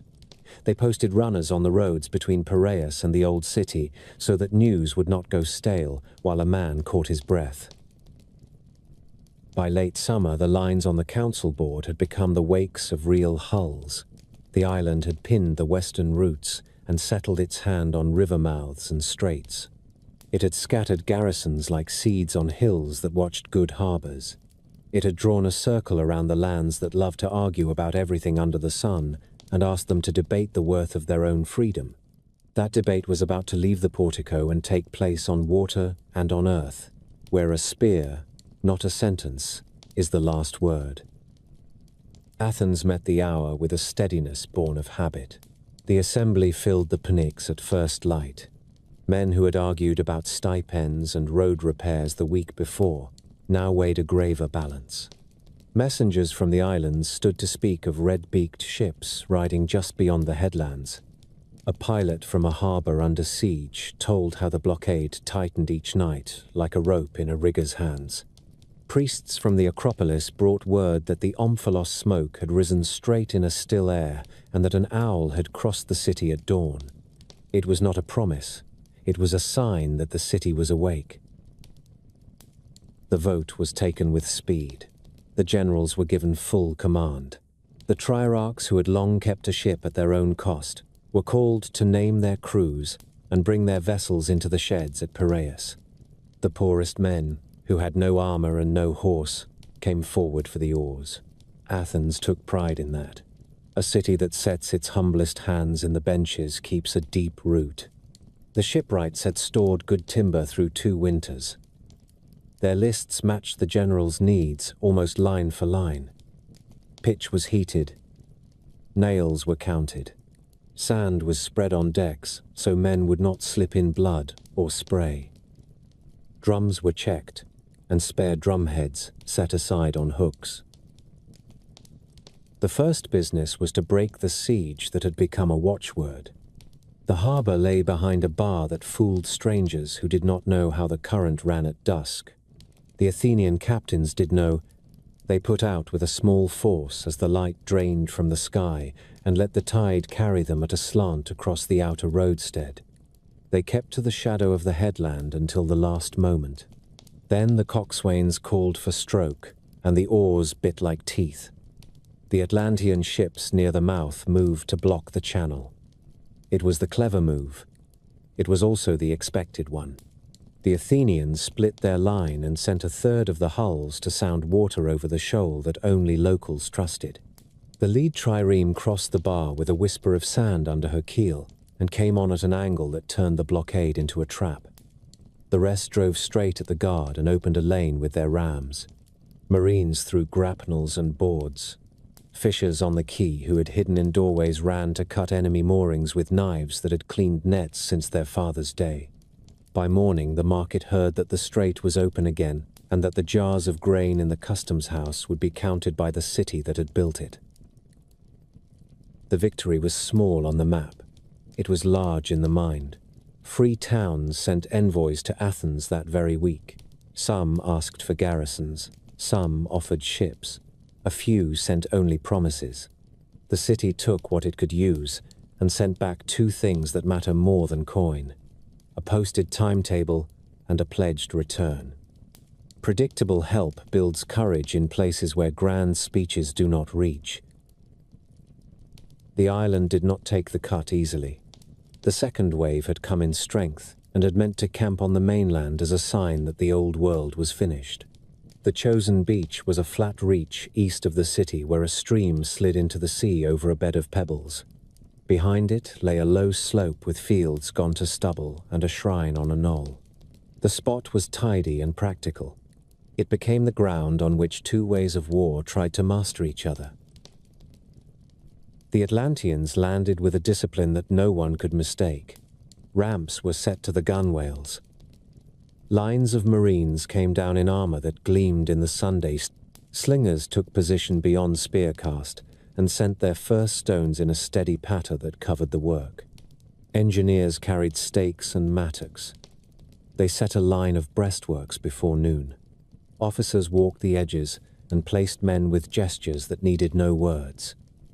They had practiced it on drill fields under the red walls of their city. Now they were doing the same thing with the smell of salt and pitch in their noses. Athens met them with the old shape. The phalanx formed on ground that gave the hoplite a small edge. The center stood on the level where the soil held a firm step. The right rested on the brook, so that a flank could not be turned without wetting a shield and breaking the file. The left was refused by a short distance, so that it would not be rapped at the first crash. The front ranks were men of age, who had felt the weight of enemy shields before. Behind them stood farmers and potters and smiths who had drilled on the dust of the academy until the pattern had sunk into their bones. The cavalry hovered on the far wing as a check and a threat. It was a simple array. It was also a hard one to break when the men who held it were used to standing shoulder to shoulder without talk. The first clash belonged to the slings and the bows. The Atlantean stones flew long and straight. The Athenian archers shot in quick volleys that searched for officers and standard bearers. Then the signal came, and the lines moved. The Atlanteans tried to use their weight to drive a wedge into the Athenian center. The hoplites answered with the slow push that has settled many arguments. Shields overlapped. Spears thrust over the rim and under the rim and at faces, when a helmet lifted by habit for a breath. The noise was like a door being forced that will not give. The stream on the right ran red, where men fell with their feet still in the water. The battle bent and did not break. Twice the islanders pressed the center until the Athenian files gave ground the length of a spear. Twice the veterans in the front ranks took a half step and reset their feet and made the line whole again. On the left, the refused wing held under a hail of stones that bruised but did not kill. On the far right, the cavalry edged forward only when the ground was sure and the moment had weight. A short charge took a handful of enemy slingers and sent the rest skittering back behind their line. Small gains count when the day is long. The turn came when the islanders tried to risk the beach. Fresh companies ran down from the ships to add weight to the push. The tide was in, and the wet stones betrayed their feet. The Athenians saw the stumble and answered with a measured press that was more like a carpenter's hand than a berserker's shout. The center moved 3 paces as one. The spearheads bit, and the shields leaned. The line of marines that had hoped to arrive as a hammer met a wall instead. Officers on the island side lifted their standards to order a regroup. The standards wavered. A runner on the Athenian right splashed across the brook and shouted to the front ranks that the enemy left was stepping back. True or not, the word found tired men and gave them one more breath. The push became a drive.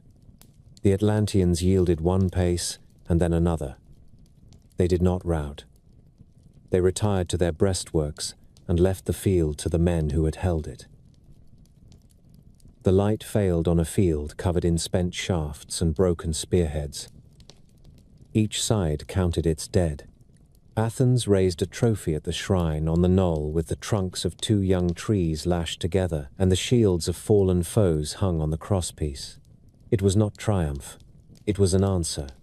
The island force withdrew to its ships under a guard that did not run. They would return to the sea where their officers thought the war belonged. The sea did belong to the island. It belonged to Athens as well. The fleets met at the mouth of a narrow strait not many days later. The Atlanteans came on in a broad line that aimed to wrap both flanks.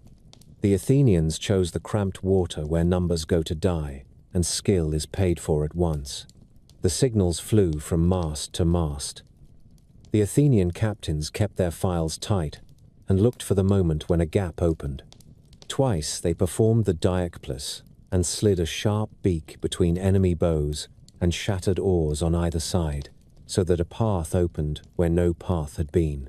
When the islanders tried to answer with a wheel and a hard charge, the Athenians turned inside them and cut at exposed sterns.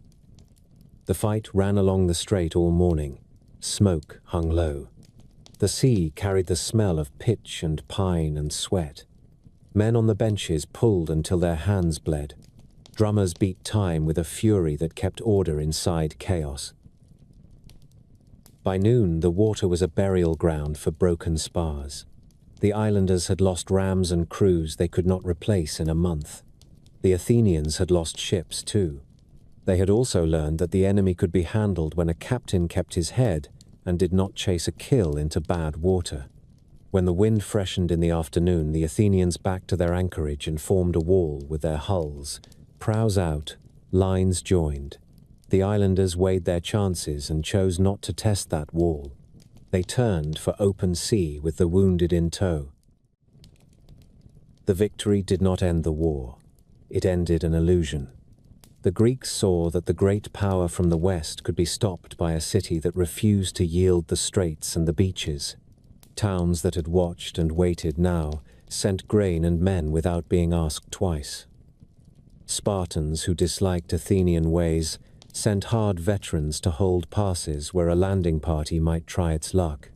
Islanders set light boats to shadow the enemy and send word by fire to the next headland. The web of small loyalties that had often frayed now held fast because the island had given it a common purpose. Athens paid for every lesson with blood. Funerals went up the roads to the Kerameikos in a long file. Names were carved. Mothers stood in still dignity. The city did not pretend that loss is a small price. It did what cities must do when they mean to live. It turned grief into a stubborn will. It repaired hulls. It trained new crews. It sent envoys to the freed harbor with a promise to come again if needed. It told its allies the date of the next muster and kept the date. In the island, council's men who had spoken easily about destiny now talked of measures and months. Garrisons demanded grain and coin. Captains asked for oarsmen they could trust. The pillar in the red-walled temple at home still shone, but the words written on it had begun to sound like a warning rather than a boast. Power that expected a parade had found a fight. A realm that liked to move by plan had met an enemy who could read water and time and make both serve. So the clash of cities settled into a long strain. The West held its ringed center and measured its losses. The East kept its resolve and measured the days until the next summons. Between them lay the sea. The sea remembers those who try to master it. It rewards the patient and punishes the proud. The next reward and the next punishment were already gathering beyond sight. The warnings gathered in small ways before anyone would name them. The warm spring in the precinct ran hotter for a week, and then went dull. The cold spring took on a taste that was not stone and not iron, but something a tongue could not place. Fishermen brought home fish with strange lesions and found them in waters that had always been clean. Dolphins that loved to play in the ring water vanished without a trace. In the ship, sheds the caulkers swore the planks were weeping, even after a fresh seam was laid. The priests said little in public. In private, they spoke of lamps that guttered on windless nights, and of a hum in the stone under the temple floor that came and went like a distant cart on a road. The first tremor came at noon and seemed a jest. Cups danced, door frames creaked. Children laughed to see the water in bowls shiver as if a hand had touched it. The ground settled and men went back to work. The second tremor came before dawn and rolled through the island like a slow beast. Men woke and sat upright in the dark with their hearts thudding. Dogs howled. In the harbor, a pile of spars toppled and clattered across the quay. At the canal weirs, the watchmen saw the surface rise against the boards and fall again, without a wind to trouble it. Old men who had worked the fields their whole lives put a hand to the earth, as if greeting a friend come home from a long journey who was not the same man who had left. The swarm began that evening, short jolts that rattled shutters, long breaths that made rafters complain. A low sound seemed to rise from the ground itself, a note without a voice, the earth speaking in a tongue no one understood. The kings sent runners to lock the inner bridges and to lower the harbor chains.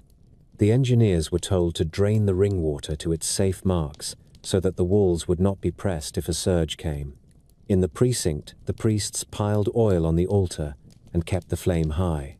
The pillar of red metal shone in that light the way it had shone in other seasons. It looked like a promise. It also looked like a warning that had waited a very long time to be heard. Night fell. The third shock struck with the violence of a dropped hammer. It threw men from their feet and sent tiles sliding from roofs into the streets. In the outer ring, the bronze plates on the wall rang against their fastenings like shields in a chest. A seam opened in a key, and the edge of the stone dropped the depth of a hand. From that gap, a thin jet of sand fountained up, as if the island were a leaking jar. The canal bank slumped in places where the soil was soft. Barges tilted and fetched up against their moorings. The hot spring roared as if a cauldron had been set over a fire. The cold spring turned cloudy and spat air in angry little bursts. Then the sea struck, not as a single wall that a poet might sing of long after, but as a series of surges that were each worse than the last. The water in the ring basins ran out as if pulled by a giant hand and left the mud bare with fish flopping. Before anyone could make sense of that sight, the water came back and climbed the inner walls as if they were nothing. It fell again and then rose higher still. Boats tied fast on the quays banged and tore loose and spun across the basins. A trireme in the outer harbour broke her moorings and slammed sideways into a bridge pier that had stood since Atlas. The pier held for a heartbeat. It cracked with a sound that people would remember to the end of their lives and went to pieces that the next surge carried away like straw. Fires started as if they had been waiting their moment. Braziers tipped in kitchens. Lamps fell. In the palace quarter, a row of roof beams went down and showered the court with sparks. Wind that came out of nowhere pressed the flames into narrow lanes that ran with the streets toward the bridges. Men formed ranks and passed buckets until their hands bled from wet rope. In other quarters, the ground was the enemy. The packed soil in the yards lost its strength and turned to slurry that swallowed a step to the ankle and then to the knee. Walls that had looked solid in daylight folded like crust. A corner of a granary slid off its foundation and crumpled with a slow grace that made men gasp. The temple kept its fire. The priests carried the flame from lamp to lamp, while the statue loomed above them with its eyes turned to the distance. Twice, the smoke hung in a still air. Twice a gust raced through the cellar and made the torches lean, as if a storm had entered the hall with intent. The oath court filled with people who could not keep away. The kings came without robe or crown and stood barefoot on the stone because the old stories said that the god listens better to a man who shows his mortal feet. They laid their hands on the red pillar and spoke plainly. They begged for time. They begged for mercy. The pillar gave back their words in a dull ring. Far below, something answered that was not a god and not a man. The last hour before dawn tore the island open. The plain beyond the ring city dropped a small measure as if the ground had taken a breath in and forgotten how to let it out. Water rushed from the canals and spread where it had never belonged. In the ship sheds a long crack ran down a carved door and stopped at a hinge as neat as a carver's line. In the inner ring, a seam opened in a street and pushed a strip of pavement up into a ridge, the height of a kneeling man. Men dragged the wounded over it and then watched it sag again, as if it had been a living thing that had spent its strength. The wave that followed took the outer wall without a pause. It climbed the metal plates until the bronze went dark under green water, and then it leaned and went over. The force of it drove timbers through masonry and hurled a fishing boat against a facade so hard the stem stuck in a window. People fled to the central hill because habit told them that the center was safe. The rings that had always guarded them turned treacherous. Bridges that had never failed twisted and fell into the churning basins. Those that held were no kindness.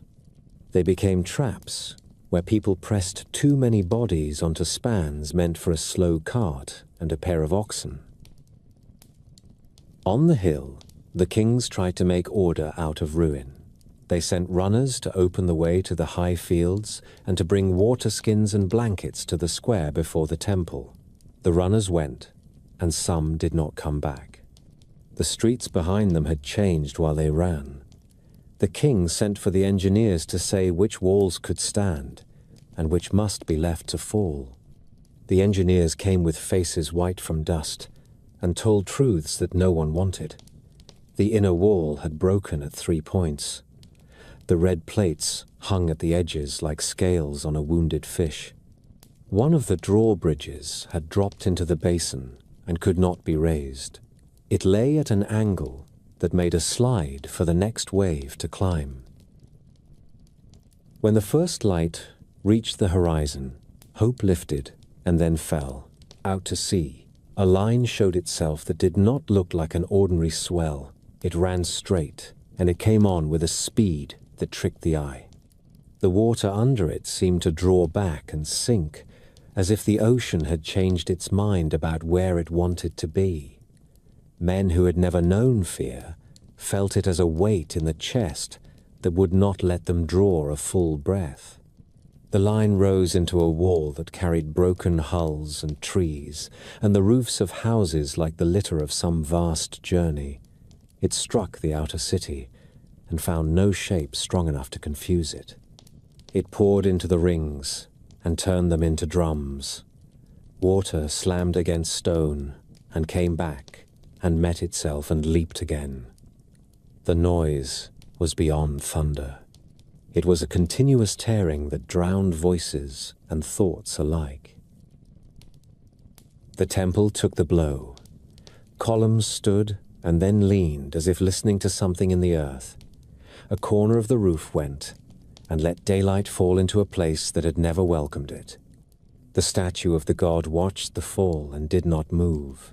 The priests did not leave their post until the floor heaved under them and the dark line of a crack ran between the altar and the pillar. The pillar trembled. A plate shifted with a metallic cry, and then another. The old men who had rubbed oil into those plates for years tried to brace it with their hands, as if it were a living brother. The second surge took them and washed them against the far wall. When the water lowered for a breath, the pillar still stood. A heartbeat, later the floor under it, gave way in a block the size of a small house. The pillar slid and vanished into the blackness with a sound like a bell buried in sand. The central hill became an island on an island. People stood in the thinning crowd and looked about in a daze. Some spoke the names of children, some prayed without sound. Some stared at the red plates torn from the inner wall and strewn like fallen leaves. A group of soldiers formed a cordon and held a stair that still led down to a patch of dry ground. They moved people past them with care and did not look up when the next shock set dust sighing from the cracked stone above. Out on the plain, the order that had taken generations to make unmade itself in an hour. The field terraces slumped. Canals burst their banks and cut new channels that did not respect a boundary or a record. Storehouses that had been measured to the finger width came apart in slow waves as the soil under them lost its strength. In the distance, hills that had always been blue with age took on a sharpness that made them look young and angry. Great stones let go and bounced in long arcs that harvested groves the way a farmer harvests grain. The sea did not stop. After the greatest surge came lesser ones that found new paths. They ran through streets and pulled people from doorways and tossed them on heaps of timber that had been walls a moment before. The last wave of the morning came as a long rise that did not foam. It lifted everything still afloat and moved the wreckage as if it weighed nothing. When it fell back, It left boats perched on balconies, and a trireme laid across two fallen houses, like a bridge built by a giant in a hurry. Then there was quiet, not peace. The quiet of a city whose voices have been taken. Smoke rose in thin lines from damp fires that would not go out and would not warm a hand. The smell was salt and ash and the sweet stink of crushed grain and the sour tang of mud from the bottom of canals. Birds were gone. Dogs stood and trembled or lay down and did not rise.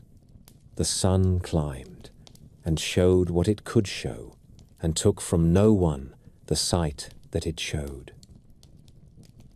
By noon, the central hill and a few higher rises still stood above water. The rest of the ring city was a confusion of broken stone and flooded courts and channels that now belonged to the sea. The outer plain lay under a sheet of brown that moved with a lazy malice. The harbour mouth had shifted. The bar had opened into a channel where none had been, and had closed where the old pilots trusted it most. The ship sheds were broken boxes. The ring bridges were teeth in a jaw, knocked out of true. The red metal that had once gleamed on the walls lay in torn plates and twisted strips that caught the light and made hard, bright lines in a landscape of ruin. Survivors began to move with a purpose that grief delays but cannot defeat. They gathered the living and carried the wounded to the highest stones. They made litters from door planks and poles. They counted children out loud so that the counting would not stop. Sailors, who still had boats, brought them up to the new edges of water and took people off in loads that seemed too small for the task. Engineers marked in charcoal on broken walls where the ground still bore weight and where it would swallow a foot. The kings held the square before the temple with a handful of guards and the calm that comes to some men when nothing else is left to lose. They did not pretend that Atlantis could be saved. They began to save Atlanteans. Toward evening, the tremors faded into a restless shiver. The sea still moved, but without malice. A hush fell that had nothing to do with reverence. It was the silence that follows a voice that has shouted itself hoarse. People looked to the horizon without knowing what they hoped to see. There was no help coming from that direction. The only help was what their own hands could make before night came and took even the little warmth that ruin holds. So the island that had been a measure to itself became a lesson to others. It had lived in circles. It was dying in circles. Concentric rings of water and stone. Now concentric rings of mud and wreckage that would harden into bars where ships would run aground for generations and curse a name that had turned into a shoal. Dawn found the city stripped to its bones. The storms in the earth had eased to a tremble that set dust whispering down broken walls. Smoke rose from damp fires that would not catch. The sea moved without a crest, a slow heave that pushed wreckage against every surviving stair. The kings stood in the square before the fallen temple and chose the work that must be done. They sent men to the highest stones with water skins and blankets. They sent boys with chalk to mark the safe paths. They sent the old to sit where their voices would steady the counting and the naming. The order was plain: save the living. Do not fight the sea. Do not hunt treasure. Every hand that could carry was set to the litters. Every boat that could float was turned into a ferry and put to the hill where the ground still held. The island learned the taste of loss in the first hour. The cold spring ran brown.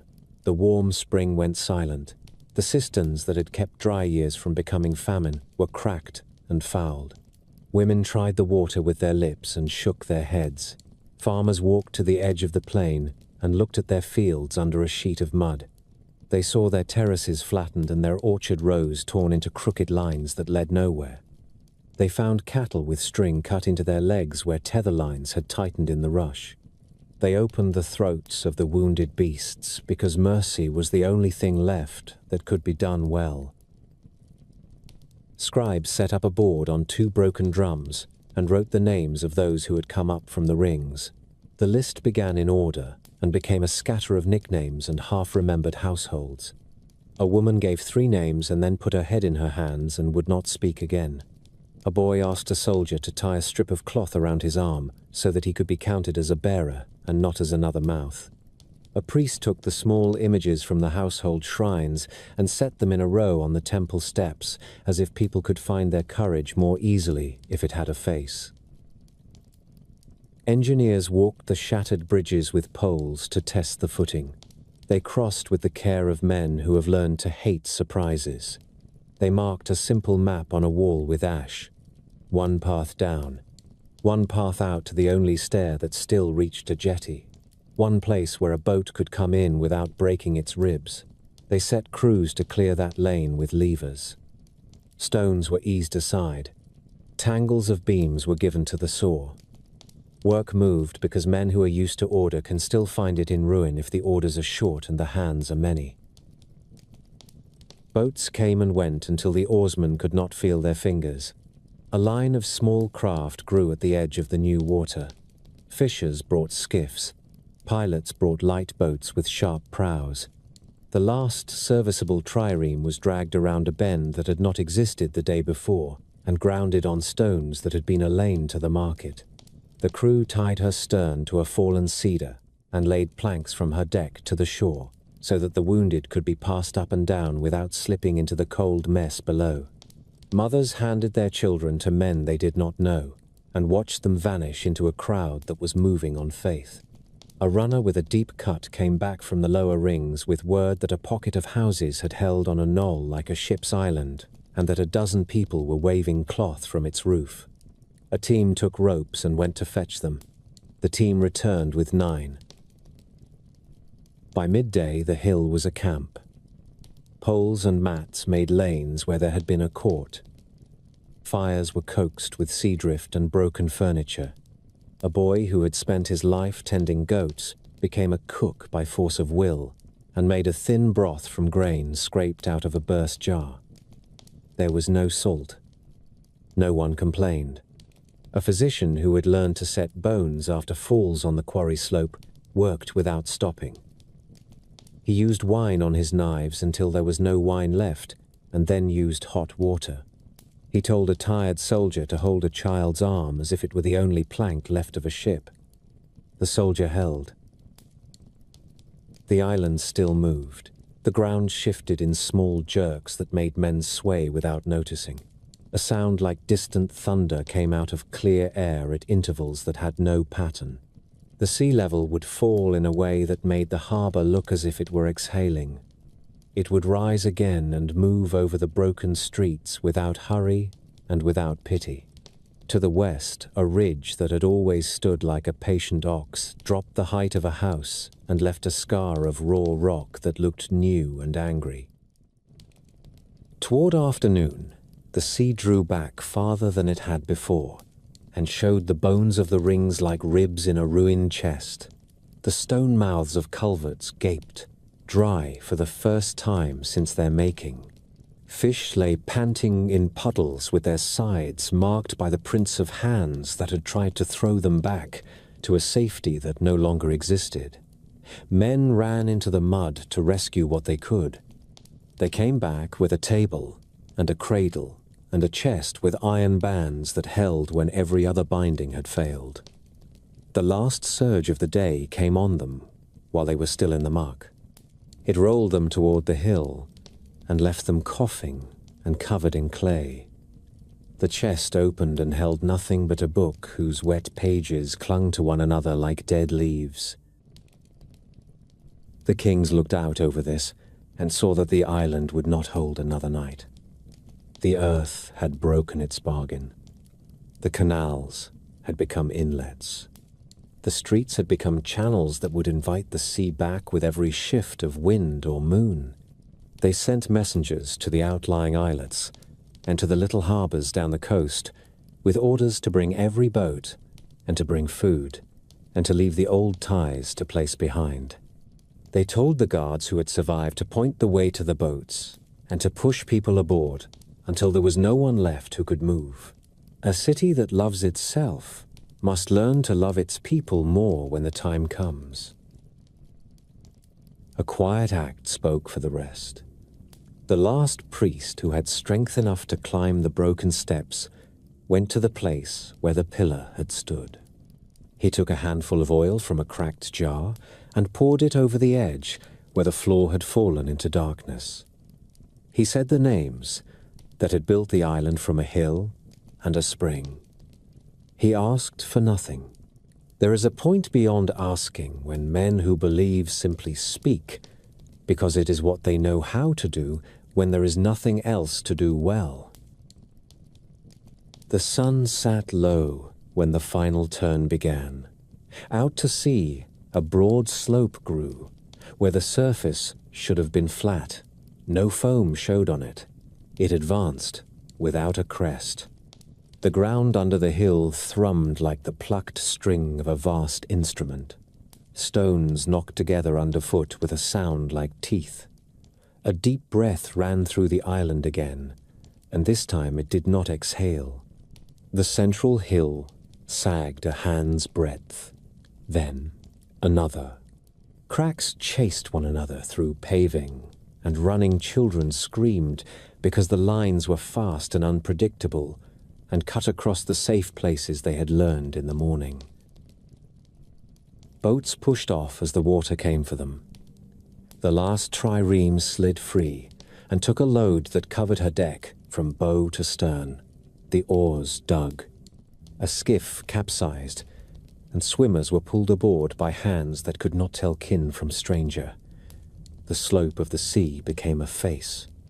It lifted the outer rubble and poured it over the near ruins, as if the island were a valley between hills made of water.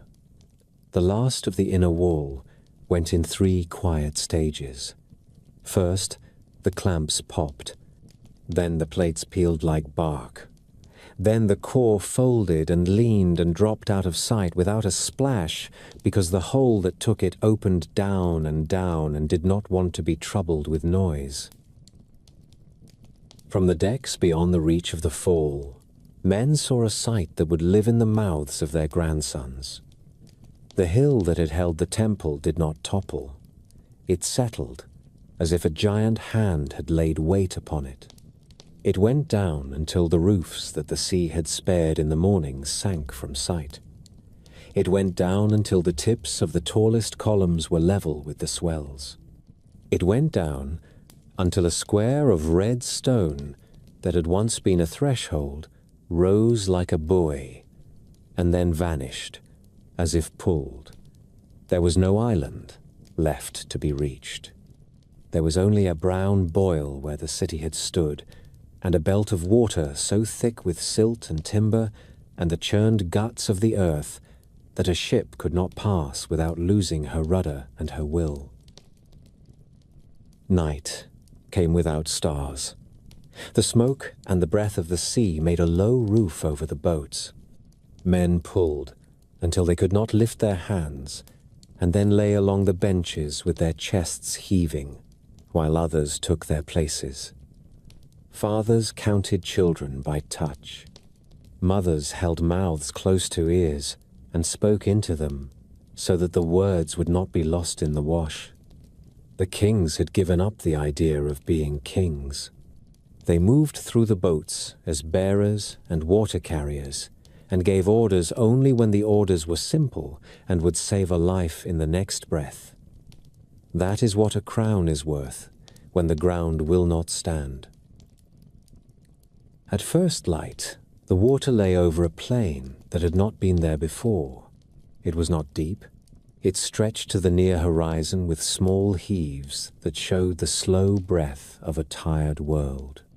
Pieces of walls stood like teeth in the gums of a drowned jaw, and then fell and were gone. The boats edged around the margin of this new thing and found no channel through. Oars struck bottom where no bottom had been. When a captain tried to force away, he found his oars seized by mud that clung like hands. The sea beyond the brown belt looked blue and harmless. The belt itself was a trap that would hold wreckage for days and then let it drift out in handfuls to remind the living of yesterday. By noon, the boats that had kept their distance struck out for the nearest outer islets and for the small harbors that had sent their craft without asking for permission. The first landings were more relief than welcome. The newcomers came off the boats in a silence that was worse than wailing. They drank water with both hands. They lay down on the first clear ground and slept with their faces pressed into it as if they meant to force the earth to keep them. The people of those places did what people do when they are decent.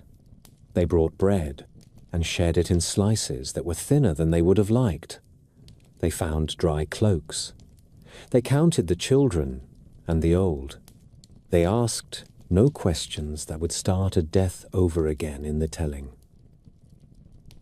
In the weeks that followed, ships from other coasts approached the place where the island had been and turned away. The passage that had once been a straight road between the pillars and the sunrise waters was clogged with a mat of silt and broken stone that dulled the sea to the color of clay. A helmsman could see a blue line beyond and could not reach it. A lead line sank and came up slick with mud. The shoal moved as the swells moved and made liars out of charts. Captains cursed and set more lookouts and marked their maps with warnings in heavy hand. No one spoke the name that the island had given to ocean and to empire. They called it the Shallows. They called it the Brown Water. They said there is a place in the Western Sea where good pilots refuse good coin. The survivors began to turn from shock to work. Scribes who had lost tablets still remembered how to tally. They set up rough boards and wrote names and trades and debts that would be forgiven because there had been a night when all debts had been paid at once. Masons taught island ways of fitting stone in courses that would take a sea wind. Engineers showed how to lay a ditch and a bank that would drain a field and not turn to soup when the river swelled. Smiths made small things first, because small things save time. Hooks and nails and pins and rivets. When the work grew, they made locks and hinges and clamps. The red metal that had once covered the inner wall now flashed in thin lines on a brooch or a blade. A last echo of a city that had taught itself to be careful and had then forgotten how to stay so. Some men carried stories longer than any tool. A pilot who had watched the last sinking from his deck sat in a tavern on a Greek island and drew what he had seen with a charcoal on a plank. He drew circles and lines and a high hill in the center.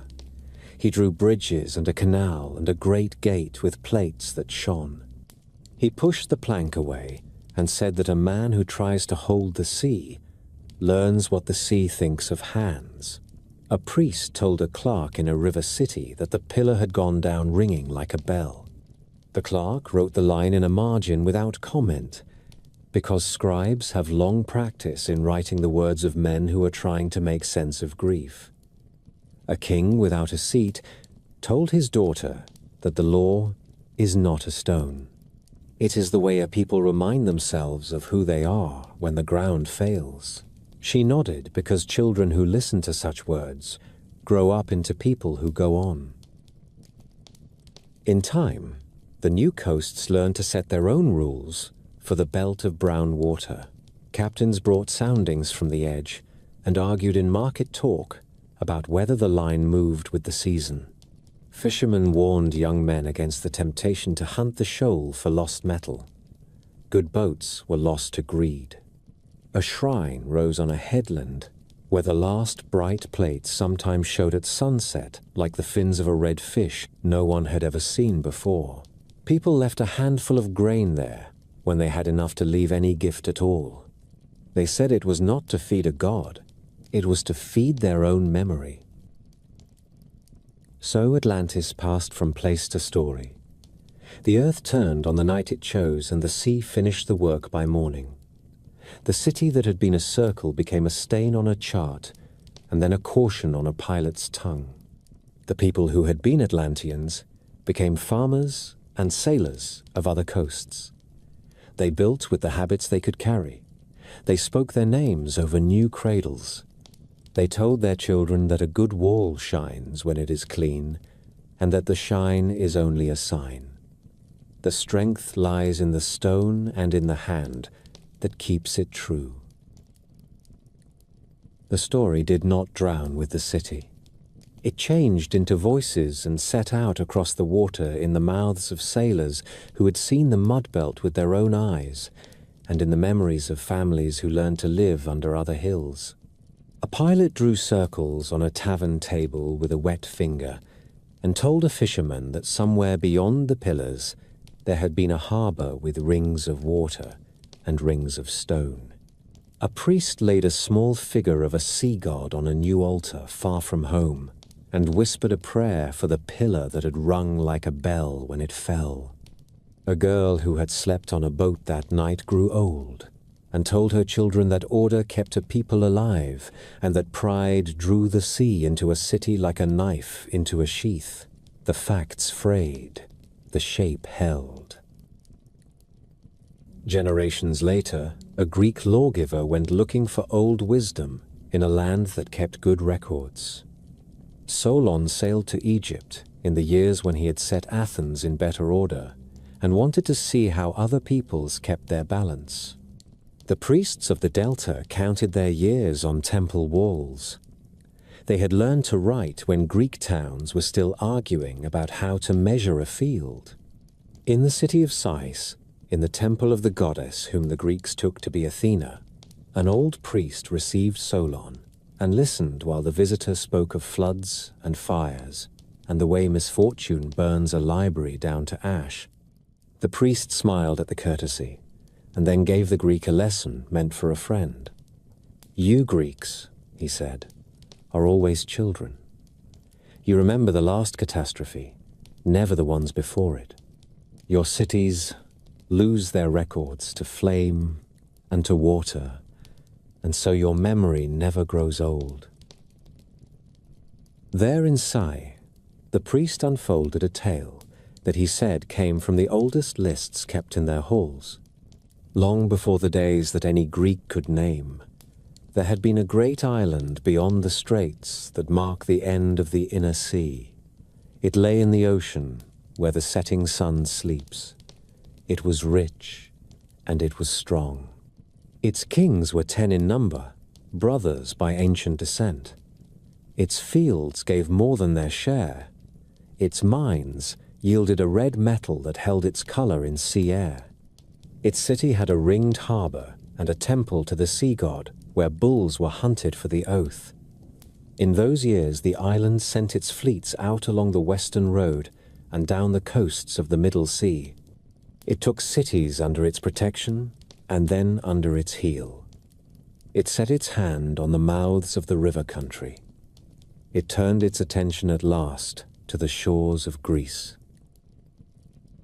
The priest told Solon that in those far years, a city of Athena had stood against the Western power. It had not yet taken the shape that Solon knew, but it had the same temper. It loved order and measure. It would not bend. Alone among the Greeks, it met the invaders in field and harbor and sent them reeling. It freed the towns that had been seized. It humbled the pride that had come too far east. Then the earth rose, and the sea came in. The western island and the plain around it were swallowed in a single day and night of misfortune. Where a passage had been, there was a shoal of mud that blocked the way for ships that loved deep water. Solon made notes. He planned a poem.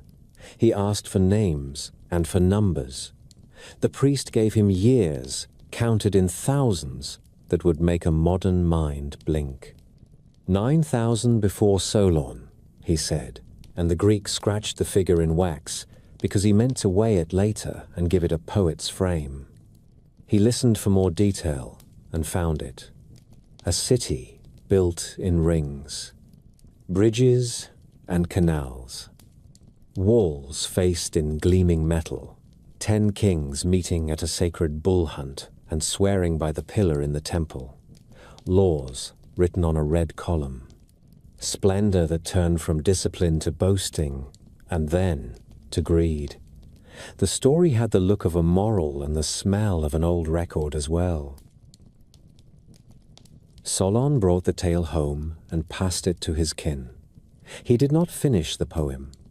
He had laws to defend and enemies to fight, and an old age to meet with a clean name. The tale did not die for lack of verse. It went from Solon to Dropides, and from Dropides to Critias the elder, and from the elder to a younger Critias who would sit in the company of Socrates. These are the links, as they are told by the men who like to set their chains in order. In the time of Plato, in the days when Athens was arguing with itself and with everyone else, the story came to a young man who thought with a clarity that made other men uncomfortable. He had the habit of turning a tale into a mirror and asking what a city sees when it looks at itself. Plato chose to shape the old Egyptian lesson into 2 conversations. He called the first Timaeus, for a philosopher from Italy who spoke about the making of the world and the soul of it. He called the second Critias, for the man who had heard the story in his family and could give it flesh. A setting was laid. Socrates asked for a story that would show the virtues of a well-ordered state. The guests offered one from the distant past. A city of Athena, sober and brave, faced a power that had fallen from its first measure. The details came in a flood that sounds like memory and like invention. A square plain beyond the city, crossed by canals, set 100 stades apart. A harbor with rings of land and water, linked by bridges wide enough for chariots. Walls clad in bronze and tin, and a red metal that could be polished bright and did not tarnish. A temple to the sea god, where a statue stood in a chariot with horses that climbed a wave. Plato let Critias tell how the 10 kings sat as brothers and judged under laws etched on a red column. He let him describe hunts and feasts and the cold ritual of justice when a king failed the oath. He gave the island prosperity enough to tempt the soul. He had the voice in the dialogue say that the divine portion in the rulers grew thin with the generations and that the human portion swelled. Virtue gave way to appetite, justice to greed. The gods saw this and judged. The earth shook and the sea covered what human pride had built. The first dialogue ends with the world set in order, and with the promise that the tale of the ancient war will be told. The second begins to fulfill that promise. It names the river country as a province under the Western power. It names the shores of Italy as the border of their reach. It gives Athens an old age of excellence before the men in the audience were born. It matches the sweep of an empire with the still strength of a single city. Then the telling breaks. The manuscript that has come down to us stops in mid-line. The sentence remains open, like a door half closed by a sudden wind. No third dialogue survives to bind the tale up with a neat moral. Hermocrates, the 4th voice at the table, never speaks on the page we have. Because Plato left us only these 2 works, Atlantis stands in our libraries on a narrow foundation. There are other ancient writers who say a little, never enough to make a new story of it. A commentator of late antiquity says that a student of Plato once went to Sais and saw old columns with inscriptions that match the tale. A geographer doubts and shrugs. A historian, on another subject, uses the word Atlantians for a people near the Atlas Mountains and means nothing to do with the island. A poet mentions a western sea and gives it a mood, but no map. None of these lines can carry the weight that people want to put upon them. The words that matter belong to Plato, and they are framed as a lesson, not as a ship's log. What is the lesson? Plato was not a man to hide his purpose. He meant to place a mirror in front of Athens.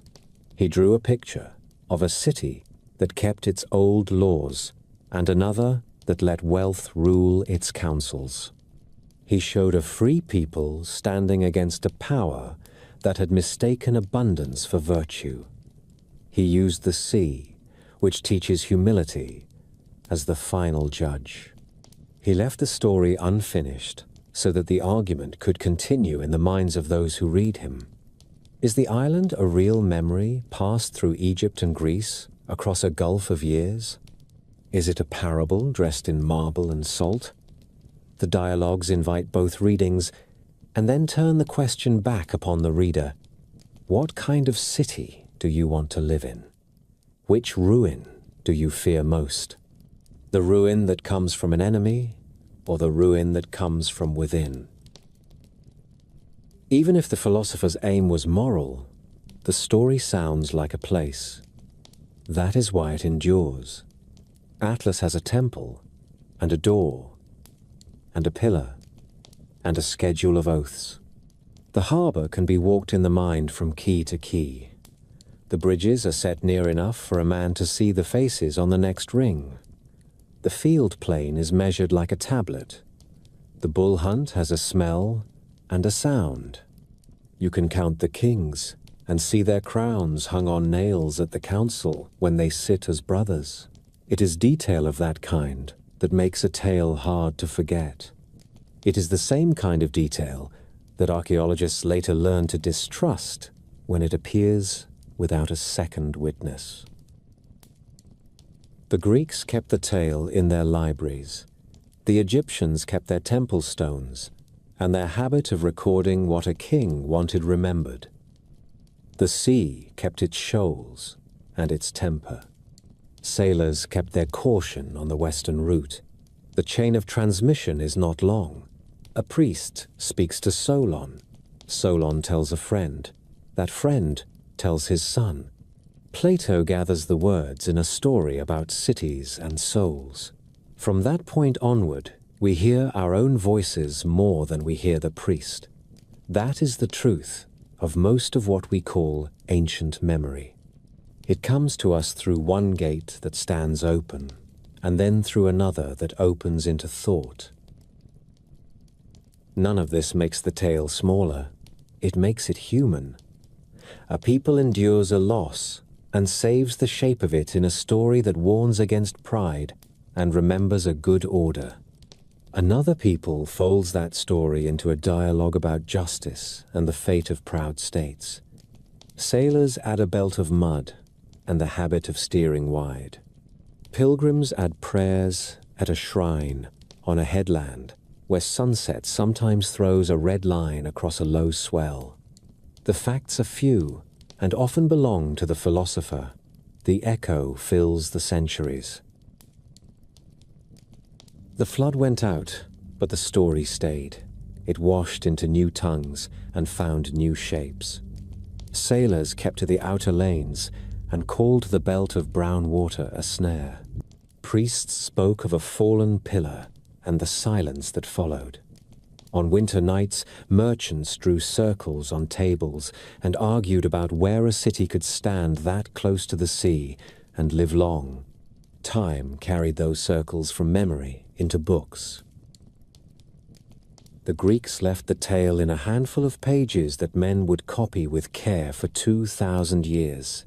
Rome read those pages and shrugged. The empire had its own seas to cross and its own ruins to explain. Later ages read Plato and wondered if a parable could point to a place.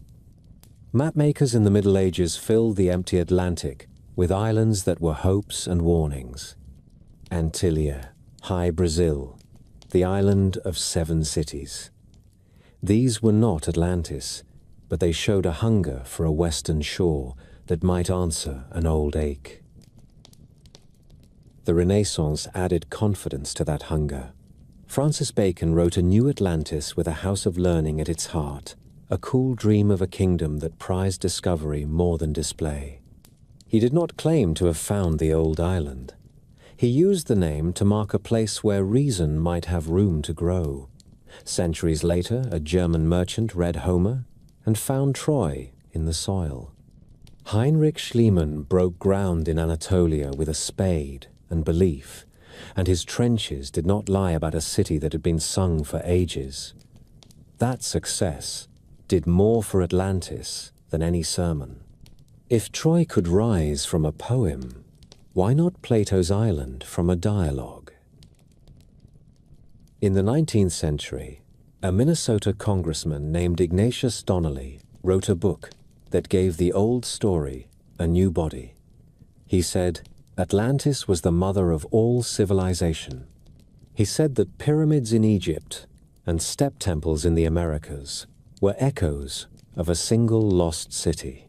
He said that myths of flood came from one catastrophe and one place. The book marched across parlors and club rooms with a strong voice and weak bones. It held a power that outlived its proofs. It taught readers to see connections where there were only likenesses, and to forget that likeness is cheap where human hands build with stone and water and faith. Other dreamers followed. Some folded the island into a tale of vanished races and cycles of rise and fall. Some dressed it in mysticism and spoke of root peoples and secret wisdom. In the next century, bad men cut the cloth of myth to fit their own tailoring and wore it like a badge. Atlantis became a tool for fantasies about blood and destiny. When the century ended, decent people were wary of any map that marked a perfect city in the far west. While the dreamers wrote, the seafloor gave up its secrets to careful eyes. Soundings and charts turned the Atlantic from a blank into a landscape. Marie Tharp traced the mid-ocean ridge and drew a map that changed how the world thought about the crust underwater. Oceanic plates were young in the scale of geologic time. The floor of the Atlantic had been built and rebuilt by slow fire and cold pressure. There was no room in that record for a continent that had carried cities in the age of men, and then slipped whole beneath the waves. A lost island could sink, a lost continent could not. The ocean was old. Its floor, where the ridge ran like a spine, was young and restless, and not a home for marble courts. Closer to the inner sea, spades and brushes had their own luck. On the island of Thera, which we call Santorini, workers clearing a way for new houses struck painted walls under ash. Streets and rooms lay sealed beneath pumice and dust.